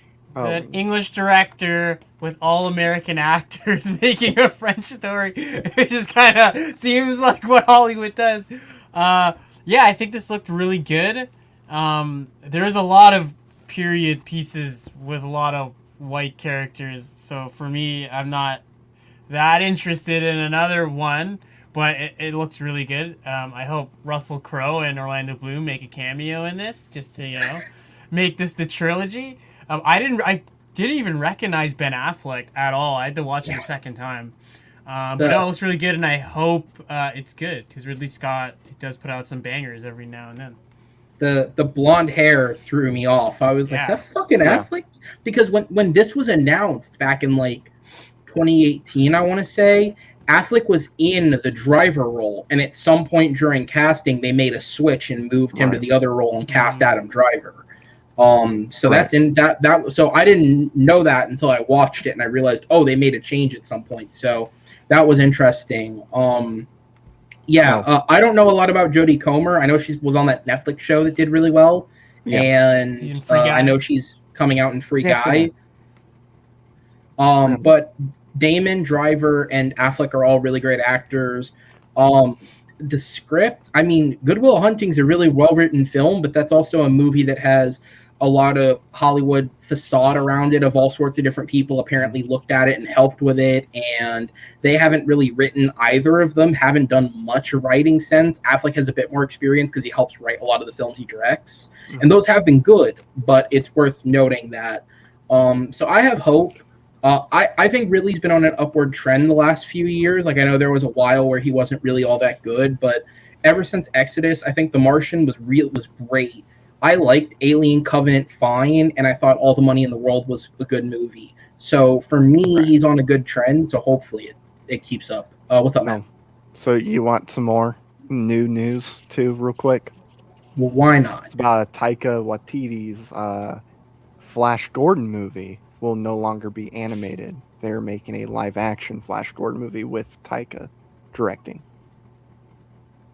Cool. So there you go. I've still never seen the 80s one. The closest I've come is his cameo in Ted. So I have no comment. I bought it in glorious 4K too. Yeah, of course you did. It probably doesn't look much better than it did in the 80s either. That is up to the beholder. So I'm right. That's no, what I mean. I think it looks great. It's a great Arrow video does a good job with their conversions. All right, up next, Dune, Denis Villeneuve's adaptation of the literary epic, dropped its first full trailer that establishes its story. The House Atreides, led by Leto Atreides, is asked to take over the spice operation on the dangerous planet of Arrakis. However, when Leto is betrayed and his allies are split up, his son Paul and lover Jessica turn to the native Fremen people to help them fight back. This epic book has been planned to be a 2-part adaptation, with this film being part 1 and part 2 currently being in pre-production. The film stars a talented ensemble that includes Timothée Chalamet, Rebecca Ferguson, Josh Brolin, Stellan Skarsgård, Dave Bautista, Charlotte Rampling, David Dastmalchian, Jason Momoa, Javier Bardem, Zendaya, and Oscar Isaac as Leto Atreides. The film will grace screens and HBO Max on October 22nd. So which of you guys got a chance to check out this one? Yeah. All right, Malcolm, I think I saw your hand from what I have on screen, so go ahead. I mean, I'm going to be short. This looks fine. I just don't know much about... Sorry, just the way you said it was funny. That was... Yeah, just the way you said it. I mean, it's one of those ones like I don't know much about this book. I don't know what to expect. That like the trailer was just kind of it looked good. I'll probably go see it anyway. But yeah. And for the sake of being partially dickheaded, yes, Chris, it was a week ago. Most of these were a week ago. We didn't get to them last week. Most of these trailers are older at this point, but we didn't talk about them, so we're doing it now. The trailers were re-released this week. It was re-released. More footage. So there you go. Sean, what were your thoughts? I've never heard of this Dune franchise before. I feel like it's ripping off Star Wars and John Carter Mars a lot. I'm sure this is like a new thing that just came out, but all seriousness, like this film, it has my money. I'm gonna go see it opening day. The trailer wasn't that exciting. I actually think this film is gonna do similarly to Blade Runner 2049. Unfortunately. Which I think, which might affect the chances of the sequel, because I think this is part 1 of 2 parts. Yeah. But is a general audience gonna want to put a lot of money in to go see this film? Because they did it with Blade Runner, so I know sci-fi people are gonna go see this, but the general audience, I don't know. I think they're gonna pass on this. Yeah, I'll go to beer in a second. I'm going to hop on that and say I 100% agree with you. This has all the calling signs that Blade Runner had. And I remember working at when I worked at the movie theater when that came out. I had managers and stuff that I was friends with who are huge movie buffs who were excited, like, it's going to do so well. And I was like, no, it's fucking not. Like, people forget that first movie failed badly. And this is another Denis Villeneuve adaptation of a big sci-fi concept that has trailers that make it look like a blockbuster, but it's actually based off very heady material. And it's based off of, not continuing, but it's a remake this time of a film that already tried this and failed, at least to make money. So this has all the calling cards that Blade Runner had, except the only difference is, unlike with the dumbasses who made Blade Runner, this did not have 200 million pumped into it. There's a reason Alcon Entertainment doesn't exist anymore, and it's two films, Blade Runner and fucking Point Break.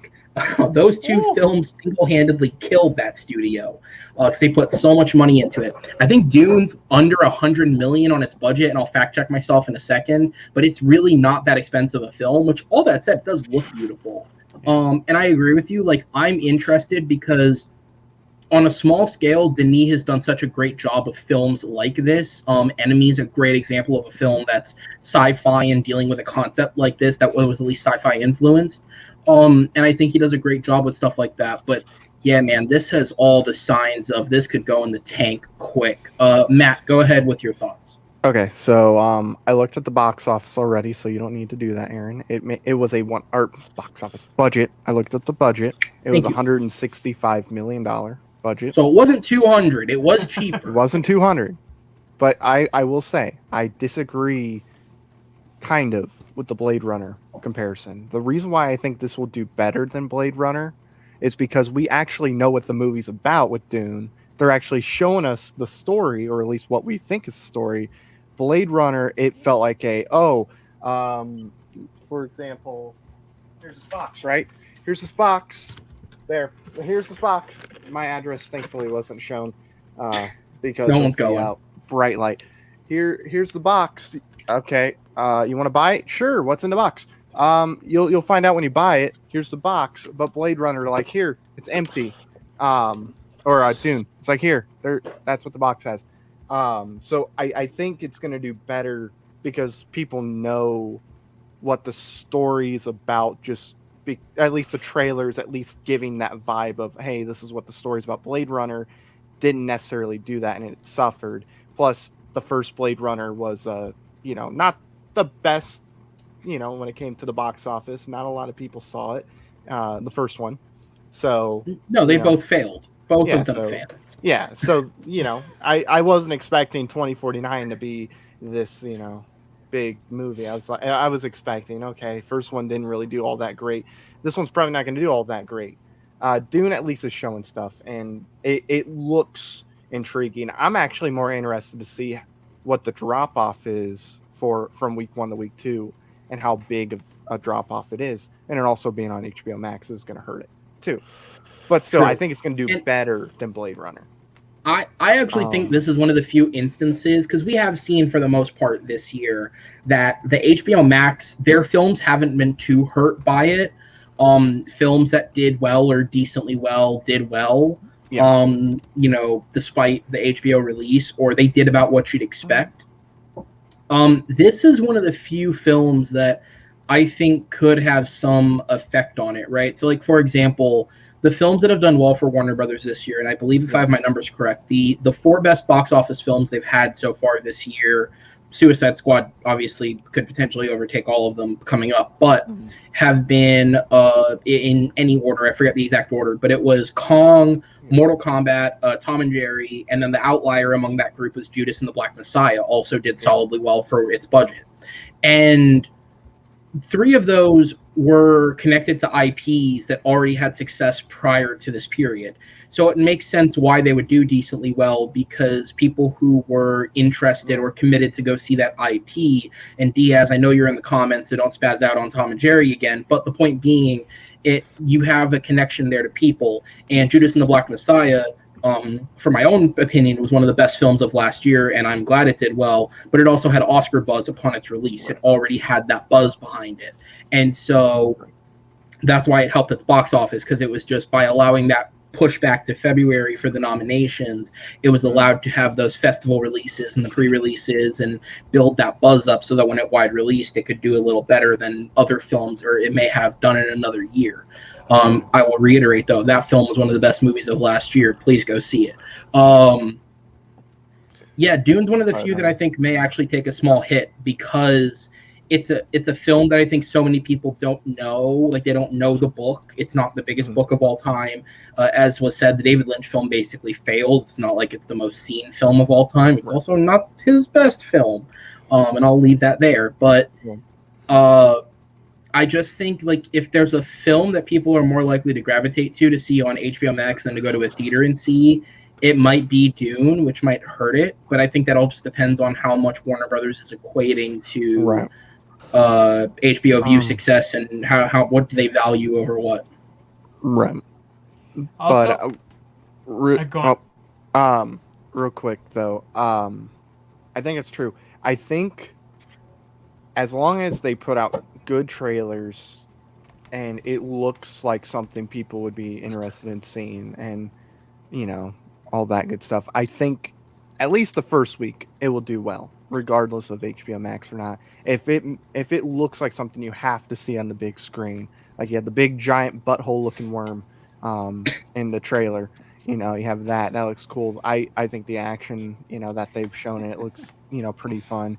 I'm totally on a different boat than Malcolm and Sean. I thought the trailer was really, really good, and I was kind of interested in Dune. I was going to see it in the theater anyway because of the type of movie it is. It looked like something that was going to be a big budget movie, and something I don't want to watch on a 55-inch TV. But yeah, I thought this trailer really amped it up for me. It makes me go, okay, I want to see this tomorrow. And then there's the buzz that came out from the people that saw the first 10 minutes or whatever of it too, saying how like incredible it looked. There was masterpiece was being thrown around. I don't know how you can come up with that type of conclusion after seeing 10 minutes. But still, unless some people saw the entire movie, I know they did. The first 10 minutes they did, it was just the first 10 minutes. But buzz, for that, I think is going to help, with a lot of people seeing it there and going, oh, this looks great. That's going to help increase box office. And then, of course, trailers. If they continue to release good trailers, I think this is a different situation. Blade Runner. They're actually marketing it how they should have marketed Blade Runner and telling you what the movie is about. Or, like I said, at least what we think Blade Runner had amazing trailers. Everyone was so hyped for it. I think it opened to 50 million and then had a steep drop off after that. And that was with Harrison Ford. With this film, it's like, especially watching the trailer, if I don't know anything about Dune, I don't really get what's happening in this trailer. Like, I see a lot of explosions and people fighting, but I just see like some people are, the House Atreides is trying to start a war with some other people on a planet. I feel like it's just very hard for the general audience to comprehend, and I feel like I think it will have the same or a smaller opening than Blade Runner 2049. Yeah, and I mean, I think so just for reference, Blade Runner 2049, it was projected to make around 50 million in its opening weekend. It opened to 31.5. Yeah. Plus, I thought the trailers were great, but I didn't know what the movie was about. Watching the trailers, I was like, oh, there's Harrison Ford, Ryan Gosling. There's gonna be some stuff going on. Jared Leto. And honestly, I like that trailer because of that. I didn't want to know what the movie was about going in, even though I came to Blade Runner 2049 about a few years too late, because I only just saw it for the first time last year. But I mean, it's also going to depend on what the state of the world is going to be like too, and how many theaters are actually open. Because with this new variant popping up that's not named Sylvie, it could be more theaters are going to end up closing down. And I think either Aaron is frozen or is just upset about my joke. Right. That was a I was great reading, low-key joke, man. Right. That was a great joke. I love the Blade Runner 2049 trailers, and I'm like you. I don't want to know a lot about a movie. I don't want to know anything. If I can go into a movie blind, and still watching the trailers, and awesome. Now, there's one movie that's a little different, that's not owned by Warner Brothers, so I won't mention them. It's a little different. It feels like we know so much about it, or we think we know so much about it, but still, I like not knowing anything about a movie at all. Just say the fucking movie at that point. But still, there's a lot of people out there that aren't like big movie buffs. They're more Yeah. casual. They just go see whatever. You got to tell them what the movie's about. Yeah, essentially. they you need got to to know, show for sure. them some the story essentially and give them Yeah, an idea. yeah. I mean, this is one of the times, but I think depending on how it goes, I think we're still going. Essentially, we're still going to get the second part anyway, because I think if it does really well on HBO Max, then I think they're going to take that into account as well because of the varying circumstances for this one. Because unlike Blade Runner 2049, like there's probably no way we're going to get another sequel to that anyway. So, like, well, yeah, the box office numbers for that may have been disappointing, but then again, I don't think I think there's with Blade Runner, there's a lot of people are not really as hot on it as we think. I think so I think there's a lot of people that may not have been that interested in Blade Runner at all, just didn't bother going to see the sequel then. But right, and that was kind of the point I made. And when I was Dune is probably PG-13, so that will probably help too with Dune is the rating. They can actually take, or parents that maybe are a little more strict with the R rating stuff, they can actually take their kids or whatever to go see Dune. I just feel like if you're a Zendaya fan or a Timothée Chalamet fan, this isn't the movie you would want to see. And considering, like, it looks like a sophisticated Star Wars, like this trailer, and not as cool. And with other movies like F9 making like 70 million opening weekend and Black Widow 80 million, like this film's not gonna make close to that, especially if Delta gets worse. I wouldn't be surprised if we don't see a part 2 to this. If Delta gets 50. Worse, I don't think this film will come out. Well, I do agree with Malcolm too. Let's say, this doesn't do as well in theaters, but let's say a lot of people stay home and they go see Dune, which I would advise if you can go to a theater, go see Dune in a theater, and that's without seeing it. But if a lot of people see it, I think because we like Cruella, for example. They hid the numbers. Apparently didn't do so hot. Did better than previous things, but that's the rumor why they hit it. But we got this, a sequel announced for Cruella, and it made 27 million opening weekend. Jungle Cruise got a sequel announced, and there's some other movies that yeah. Well, it actually might have been a while ago, so bad example. But there's been movies that were released on like HBO Max and theaters or whatever in theaters, and it got a sequel announced too. So if it does really well on HBO Max, and then let's say a lot of people come out of it going, "That's great," and it seems like the audiences really do enjoy it. I think regardless of the box office, just because of the circumstance, I think it could still get a sequel. But if it's getting like mixed audience reviews and it doesn't do as well in the box office, then I agree with you. I don't think we're going to get a sequel. I think there is a difference between like Cruella getting a sequel, whereas that's way more suited for a general audience, and the budget I'm sure is not 165 million. I just think it's easier for that type of film to get a sequel rather than this big budget sci-fi film. That is true. And it should be said, and I'm going to go ahead and move it on in just a sec so we can run through the last of these couple trailers. Cruella opened on its opening weekend. It opened at just under $30 million against what at that point was the biggest opening in COVID, which was A Quiet Place. And it is worth noting, the numbers were made public for this film for its Disney Plus release. It made about $21 million on Disney Plus in its opening weekend. So the movie overall did actually do really well. It also only cost $100 million to make. And if you look at its worldwide just box office, like theater box office gross, it has more than made its production budget back, even if you take out theater cut. So there is a reason that this film got announced as quick as it did. Right. For Dune, what I was able to find is Warner Brothers is apparently in prep mode for the show, or for the sequel. John Spathis, who co-wrote the film, was supposed to be the showrunner for the spin-off series they're doing on HBO Max. He was pulled off of that show to work with Eric Heiserer on the sequel script, which is apparently now complete. And apparently in the IMAX footage that was shown, the movie was branded as Dune Part 1. So they do want to make the sequel if it succeeds, but if it fails massively, it probably will be too expensive of an endeavor to go into. But with that said, I'm going to go ahead and move it on just so we can run through these last couple of trailers and get out of here before it gets too late. Next one was Ghostbusters Afterlife, the long-awaited sequel to the original Ghostbusters film. Carrie Coon, Finn Wolfhard, and McKenna Grace stars descendants of former Ghostbuster Egon Spangler, who moved to a town where the supernatural is beginning to uprise. Together with their friends and allies, they must work to fight back these ghosts and discover their past, the past of their family.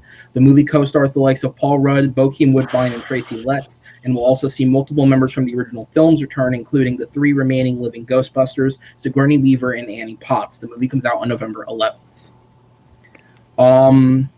My thoughts on this are very brief. Just like with the first trailer, I really like this trailer. I think it's setting up the film well without giving away too much. I think it looks intriguing. I like that it's going more with the mystery angle than the comedy angle like the 2016 one tried to shoot for.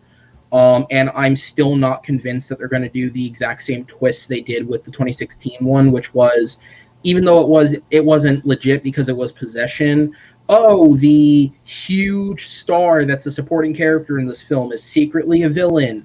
I would bet money that Paul Rudd ends up being some kind of villain in this film. Like, I could totally see it happening. But yeah, the trailer was good. Any of you guys have thoughts on it? Yeah.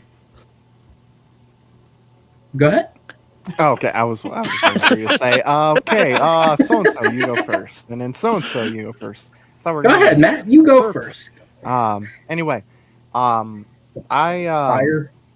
like the first trailer they put out. I thought it was fine. This trailer, something about it just hit like the right beats for me. It felt like not a perfect, but a near perfect trailer for like a second trailer for a Ghostbusters movie. A lot of people have thrown this out there. This is almost like the Force Awakens style trailer. Just with how it's feeling and everything. You're going back to this franchise. And I'll make a wild prediction right now. And I know I could be definitely wrong. But assuming this new variant isn't, let's say it doesn't affect the U.S. as bad or other parts of the world as bad as what some people think it could, depending on whatever happens. Because it's coming out, in November or whatever? November 11th. So, yeah. So if it's not as bad, and theaters are open, you can fully have as many people in there as you want. They're still doing that at stadiums and whatnot, regardless if you have to wear a mask or not. If this movie is really good or awesome, this movie might make $1 billion. I'll throw that out there. It's a big, franchise from the 80s. A lot of people love it. A lot of the, people that saw the movie back in the 80s, which was a ton of people, seem to be really into this movie. It has that Force Awakens effect, but it's not going to make Force Awakens money, obviously, because Star Wars is way bigger than Ghostbusters. I don't think it'll make $1 billion. It's not making $2 billion for sure. I think if this movie is, it has to be awesome or really good. It has to be loved by pretty much everybody. To be fair, if the Transformers films can make $1 billion, anything's a shot. Let's be real. Exactly. But you have that 80s film. It's coming from a franchise that is still beloved. You have parents that show their kids, and their kids will show their kids, if they have kids. It's something that gets shown to, a bunch of, people's children after they see it. It's one of those types of movies. Now, if the movie's just good, then obviously it won't make $1 billion. But depending on what the world is like, if this movie's really good and it has this huge buzz, I'm talking almost like Suicide Squad level buzz with how people are coming out of it saying how great it is, both critics and audiences. If it has something like that, that's when I think it can make $1 billion. But like I said, it has to be really good. It has the right, pieces. It has all the ingredients you need to make $1 billion. Look, Aquaman made $1 billion. And to be fair, I do have faith in this film. A lot of the reason because it's the director, and it's not just because it's Ivan Reitman's son. Jason Reitman is a damn great director in his own right. I know a lot of his. Great. Huh? Aloha.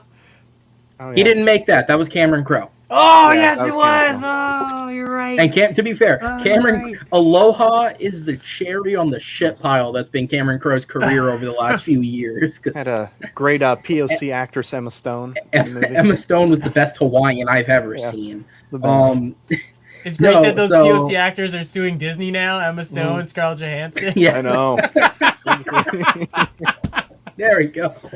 Oh God. Okay.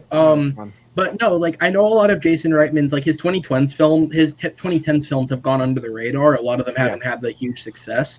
But like for 3 back-to-back films, Thank You for Smoking, Juno, and Up in the Air proves that he can tackle anything he wants to. And so when I heard he was doing this, that's one of those things where it's like I have a lot of faith in this. And to be fair, I think we've seen in the past when people who have that real close connection to those properties try and take over, as long as they have the quality to bring to it, it can go really, really well. And it helps when you're not a piece of shit like Max Landis. I'm just going to nail one into him again because that guy's a dickhead. But other than that, so Sean, Malcolm, either of you guys have thoughts on Ghostbusters before we move on? I mean, I think it looks like a good sequel. I mean, I don't quite get why they chose not to show Bill Murray at the very end, saying River Tide, because I think everyone knew who it was. But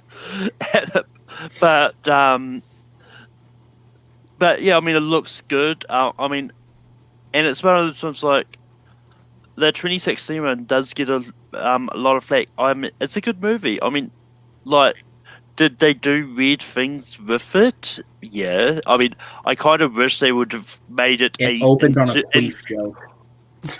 Yeah. I mean, the jokes aside, I mean, it's that The jokes aside for a comedy film. Most of the film aside. Well, you're right. I agree with you. Make your point. I agree with where you're going. Yeah. I mean, my point was, I kind of wish they had just made it in the actual universe and not had Bill Murray as some random non-believer and then it was a taxi driver. If they had just made it that they got side down, then they could have started off a whole new spin-off series that could have gone quite good. And it's one of those ones like, I mean, and because it's not in the universe, I don't think there's a chance Melissa McCarthy and that get a cameo in this. But Maybe if they find it, I mean, just get Melissa McCarthy to cameo as someone who doesn't believe in ghosts and do have her fall out of a building or whatever. I mean, like it can't be reason having her in movies directed by her husband.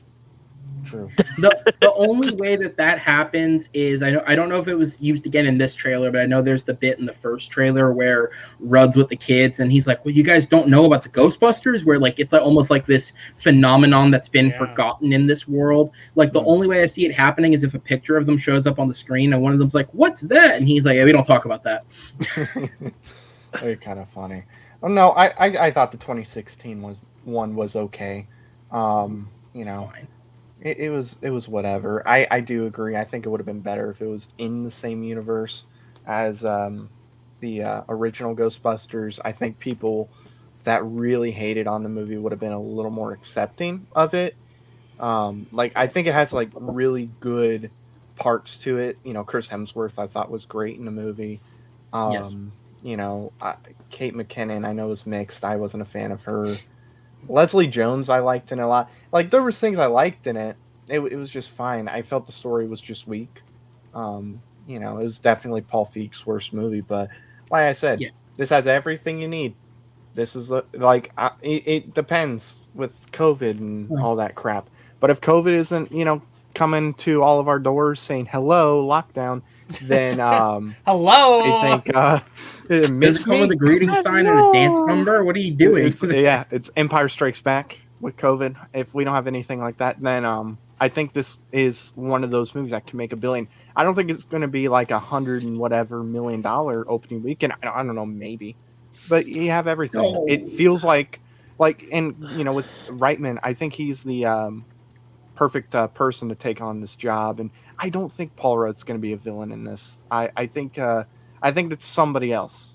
I think somebody else is going to be the villain. I think he's going to be the good guy for a while. And you were talking about how Tom Cruise had the best Botox surgeon in the world. Paul Rudd looks like he's de-aged. Paul Rudd is just a natural beauty.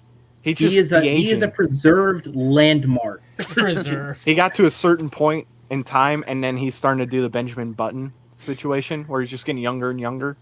as the years go by. But yeah, it's. And then before I move on, so we can get these last couple done, Sean, any thoughts on Ghostbusters? I thought the trailer was very average. I think this film's gonna flop. I think what made the first Ghostbusters and kind of the second one great and good was the chemistry between the actors: Bill Murray, Dan Aykroyd, Harold Ramis. And I think that's one of the reasons why, if you look at the Predator franchise, the first one was the best one because of the chemistry of all those characters, and everyone after that kind of sucked. And I'm not interested in this film, even though I love the first two. I don't really see super great chemistry between the actors, the characters in this film, and I don't think it's going to do well, just like the 2016 one. Actually, you know what? It's kind of hard to have good chemistry with an adult and two kids. It's a little hard. No, look. You know what? Saying that so you could try to make my prediction seem dumb. Okay, all right. We'll come back to this clip in November. We'll come back. All right. You know what I'm gonna do? Just fuck the Final Four trailers. Just because you mentioned it, it was in the Disney video I didn't play, so I'm gonna jump to it. But you talked about Predator. Well, we actually got some news on Predator this week, so that's what I'm gonna end on. So I'll just read the one paragraph here. So in an interview with Collider, producers John Davis and John Fox discussed the new Predator project. They revealed that the previously reported and discussed lawsuit was resolved out of court, and the Predator IP is theirs to use. However, in the creative meetings that were had in order to pre-make decisions should the Predator IP be taken away, they made a decision to actually stick with the original spec script title that Dan Trachtenberg used, and the film will be titled Skull.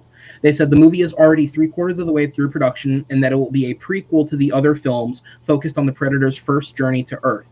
They also discussed how the film will be a pared-back version of the other films, being a more singular story focused on one woman's survival against the creature rather than an ensemble action film like all the other sequels, with producer Davis joking that the movie has more in common with Alejandro Iñárritu's The Revenant than it does any of the other Predator films. They said that Trachtenberg's vision was one of the most unique takes they'd seen on the concept, and that once he was brought on board, he was given complete control to shoot his script from the start. They said that his main goal was to capture the uniqueness of the first film, not in that he wanted to copy it, but more that when the original came out, it was unique for its time, and that the sequels continued to drift into either copycat or familiar territory. And finally, when asked about a rating, the producer said that they didn't go into shooting the film with a rating in mind. Obviously, it'll end up either being an R or a PG-13, but they decided to let Trachtenberg shoot his vision, and whatever rating that the film gets is what will be best for it. Skull has no release date. So I'll go first on this one, and then I'll shoot it around to you guys before we wrap it up. I really like this. I like the sound of this. I liked Dan Trachtenberg's only film, which was 10 Cloverfield Lane. I thought that was a really fucking unique film until its last 10 minutes when it became a Cloverfield sequel because of rewrites. But the rest of it was really, really cool and unique. And I loved what he did with that movie, and I loved what he did with Tension. And that was another small film where it's just the three of them, Mary Elizabeth Winstead, John Goodman, and, the other guy. I don't know his name. But the other guy in the basement. And I love that he was able to make this movie where these are three people who are all on edge with each other and on edge with the world itself, but they still have this great chemistry, and there are moments of great levity in this really harsh situation. So the fact that he kind of took a very seemingly similar approach to this, I really like. I don't need her to crawl inside a bear, but I like the idea that the Revenant is what comes to mind when they're thinking of what to compare it to. Like that, obviously, they're going to compare it to the best version of that film, but I like that idea of rather than it being, because I don't like Predator 2. It was just Predator, but in the city.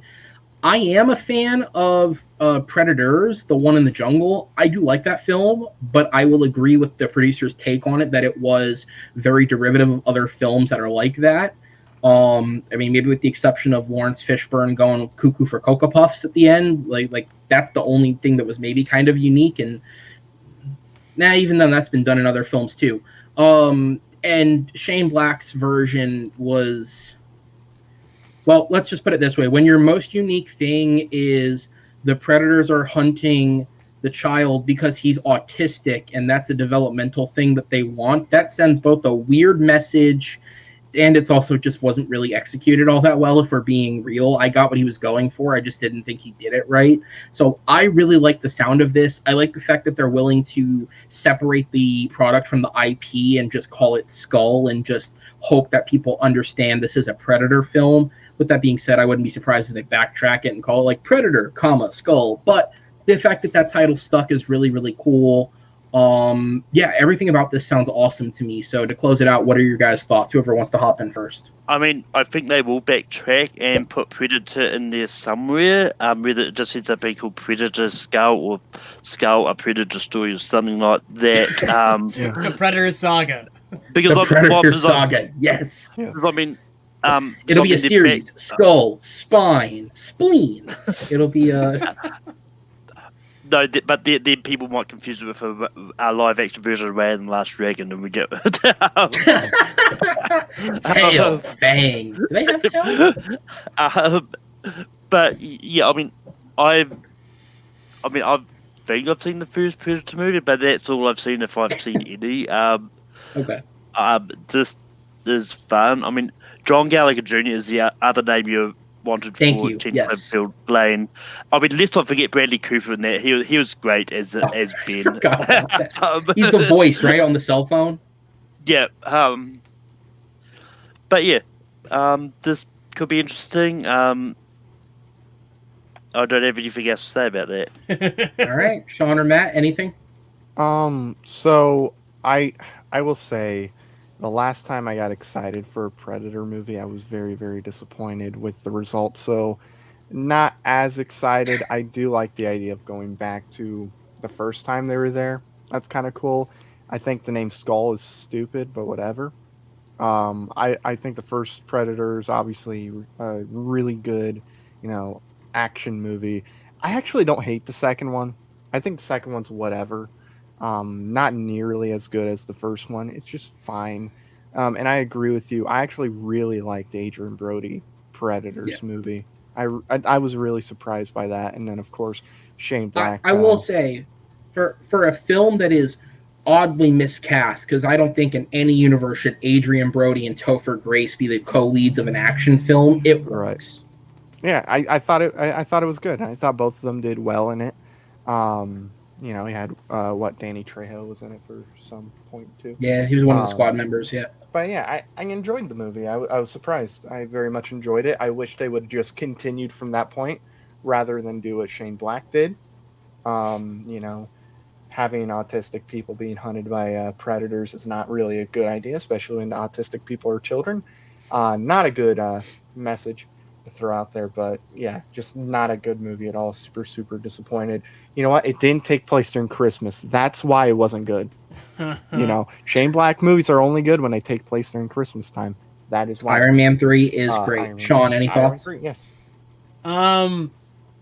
It's over. Just stop making Predator films. Let it die. Kill it. Just make something else. Find a good script. Give it a $6, $10, $20 million. Right. Make 3-4 movies with whatever budget they're going to give this thing. Find the next cool, great franchise instead of rehashing what used to be great. If it makes you feel any better, this script was brought to them originally as an original IP from Trachtenberg, and then when they said this could work with the Predator, apparently they allowed him to go back and rewrite it to adjust it for the Predator, and that's why when the lawsuit came up, there was that discussion of, well, we do have the original script if we need to go back to it and use it. Mm-hmm. I think just slipping the Predator in is just a way to make money, so that does make me feel a bit better, because in the history of Hollywood, a lot of the times when they do this, it's a rush job rewrite where they just stuff something in, and very few times does it work out. Whereas this seems it had a bit more thought put into it of like, no, actually rework the script, make sure the Predator works for it, but keep your concept as much as possible.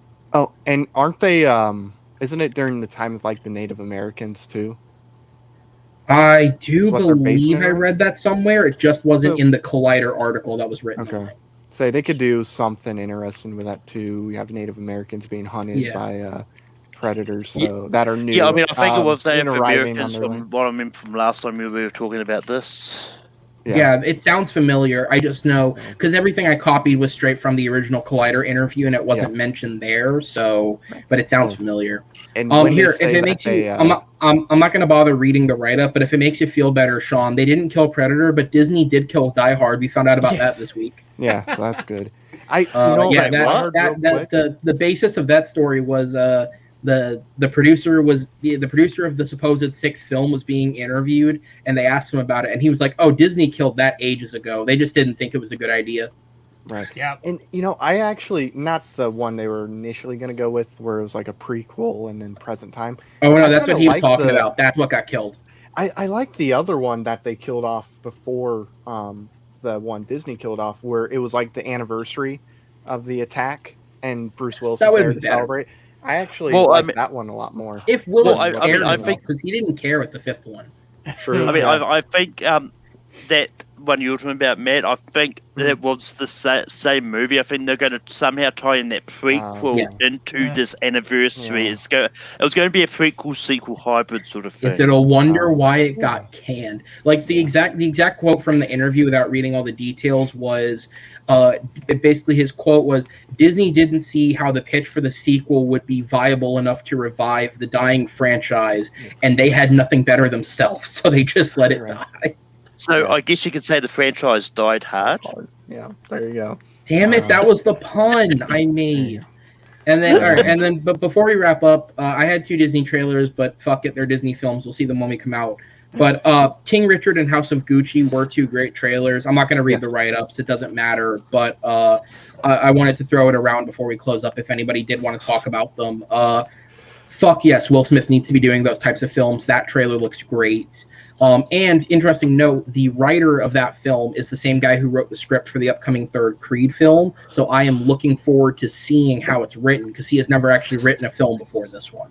So I'm looking forward to see how that turns out. And then House of Gucci, I mean, when I heard this is being made into a film, it's such an interesting concept. And then when I heard that the Gucci family was actually pissed about its existence and they weren't happy with what the film was doing, and Scott just doesn't seem to care, that makes me happier, because that means there's some shit in this film that they don't want being known, which makes it all the better, because I mean, the worst thing you can do is wash out a biopic about a subject matter like this. I mean, Bohemian Rhapsody was a fun music video, but we all know Freddie Mercury's life wasn't even that squeaky clean. There was worse. So I'll just throw it around in a circle, starting with Matt. Just quick comments on either of those trailers, and then we'll go home for the night. Okay. Really liked both of them. I thought the House of Gucci, a.k.a. the Bobby Finstock story, was a really good trailer. Jared Leto's in it, yay! But no, I think it looks great. Adam Driver going for another Oscar. I'm assuming he's going to get nominated for this. Lady Gaga, obviously great in the Bradley Cooper movie. I'm blanking on the name for it. Star is Born. A Star is Born. There we go. She was great in that. So I'm pretty excited to see her in that. Everybody looks like they're great. Al Pacino's in the movie. Looks similar to his character in The Irishman. He looks like Al Pacino. He looks like Al Pacino. He looks like his character from Irishman. Scarface. Jared Leto's done a whole transformation, and Pacino showed up like, I'm going to be myself. Yeah, he's like, I'm going to be in the movie. He'll yell once or twice. But it looks great. King Richard, pretty excited for that too. Will Smith is going to, hopefully, if the trailer shows any indication of it, he'll probably get an Oscar nomination. He looks great in that movie. Looks like it's right in his wheelhouse, with his kids, like wanting to root them on, Pursuit of Happiness. And then when those producers say that they settled the Predator thing out of court, they paid a ton of money. They paid Scarlett Johansson suing amount of money. Probably. Sean, thoughts on either of those trailers before we wrap it up? King Richard looks like it could be a really, really great film. I know a lot of people online were like, based on a true story. I'm sure none of it's going to be accurate. I don't care. It's based on it. Nothing's going to be accurate. I just care if it's a good film or not. Hopefully it is. I'm definitely going to check it out. And the Gucci film, the trailer was all right. I just felt like Lady Gaga's accent kind of took me out of the trailer a little bit. But if it gets good reviews, I'll definitely check it out too. That her accent was the one thing in that trailer where you go, oh yeah, she really isn't like a real actress. Like this is I gotta this, look. yeah, like she doesn't have a lot of experience in doing this. I gotta look up video of the person she's playing and see if she sounds like that in real life. Because if it does, then it like a cartoon Italian. I don't know. Yeah, I don't know. And I like that. At the beginning of the trailer, they put for Lady Gaga Academy Award winner. And I was like, she didn't win an acting Oscar? Yeah, what the? She did win one. They didn't have to specify. Yeah. I will say it is disappointing that pretty much every name that showed up, including Gaga's, was Academy Award winner and Driver's is the nominee. Spirit Award winner, Adam Driver. Like, that's more disappointing than like I've seen in the past.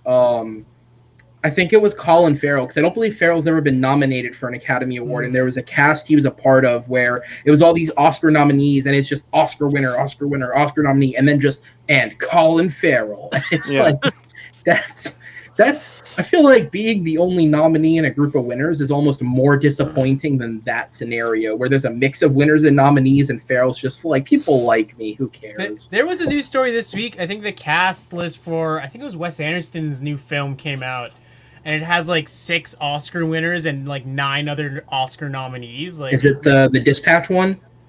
No, it's the one Tom Hanks has been cast for. Hanks is doing an Anderson film? Oh shit! Okay, I didn't know that.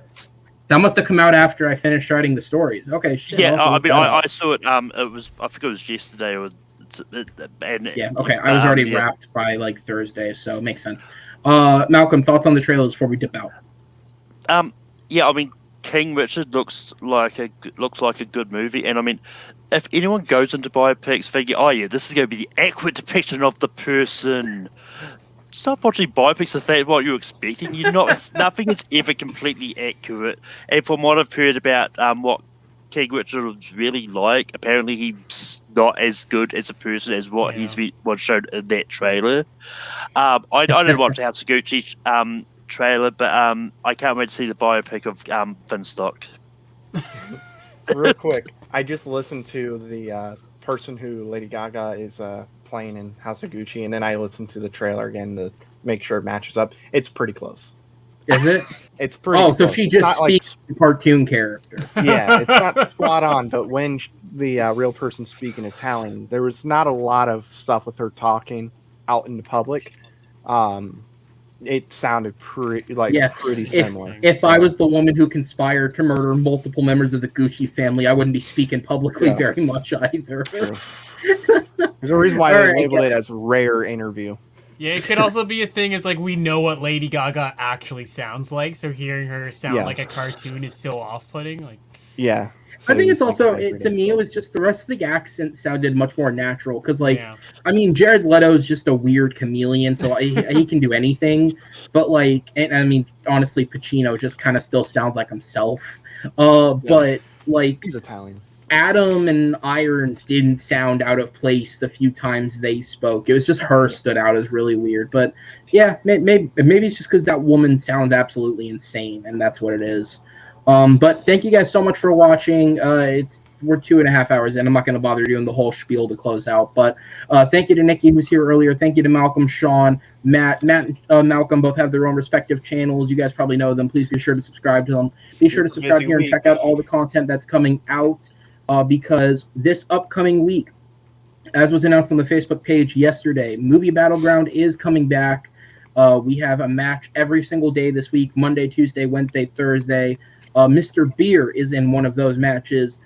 No, he's not. Never mind. I messed the schedule up. Sean is, though. Yeah. Sean's in one of those matches. That one I can say is true. Beer was supposed to be, and then I made a schedule change because of other reasons. But Sean is in one of those matches, and at this point, I'm just going to end the broadcast. Thank you guys for watching. We'll see you next time. Check out Inside Horseshoe. It's late.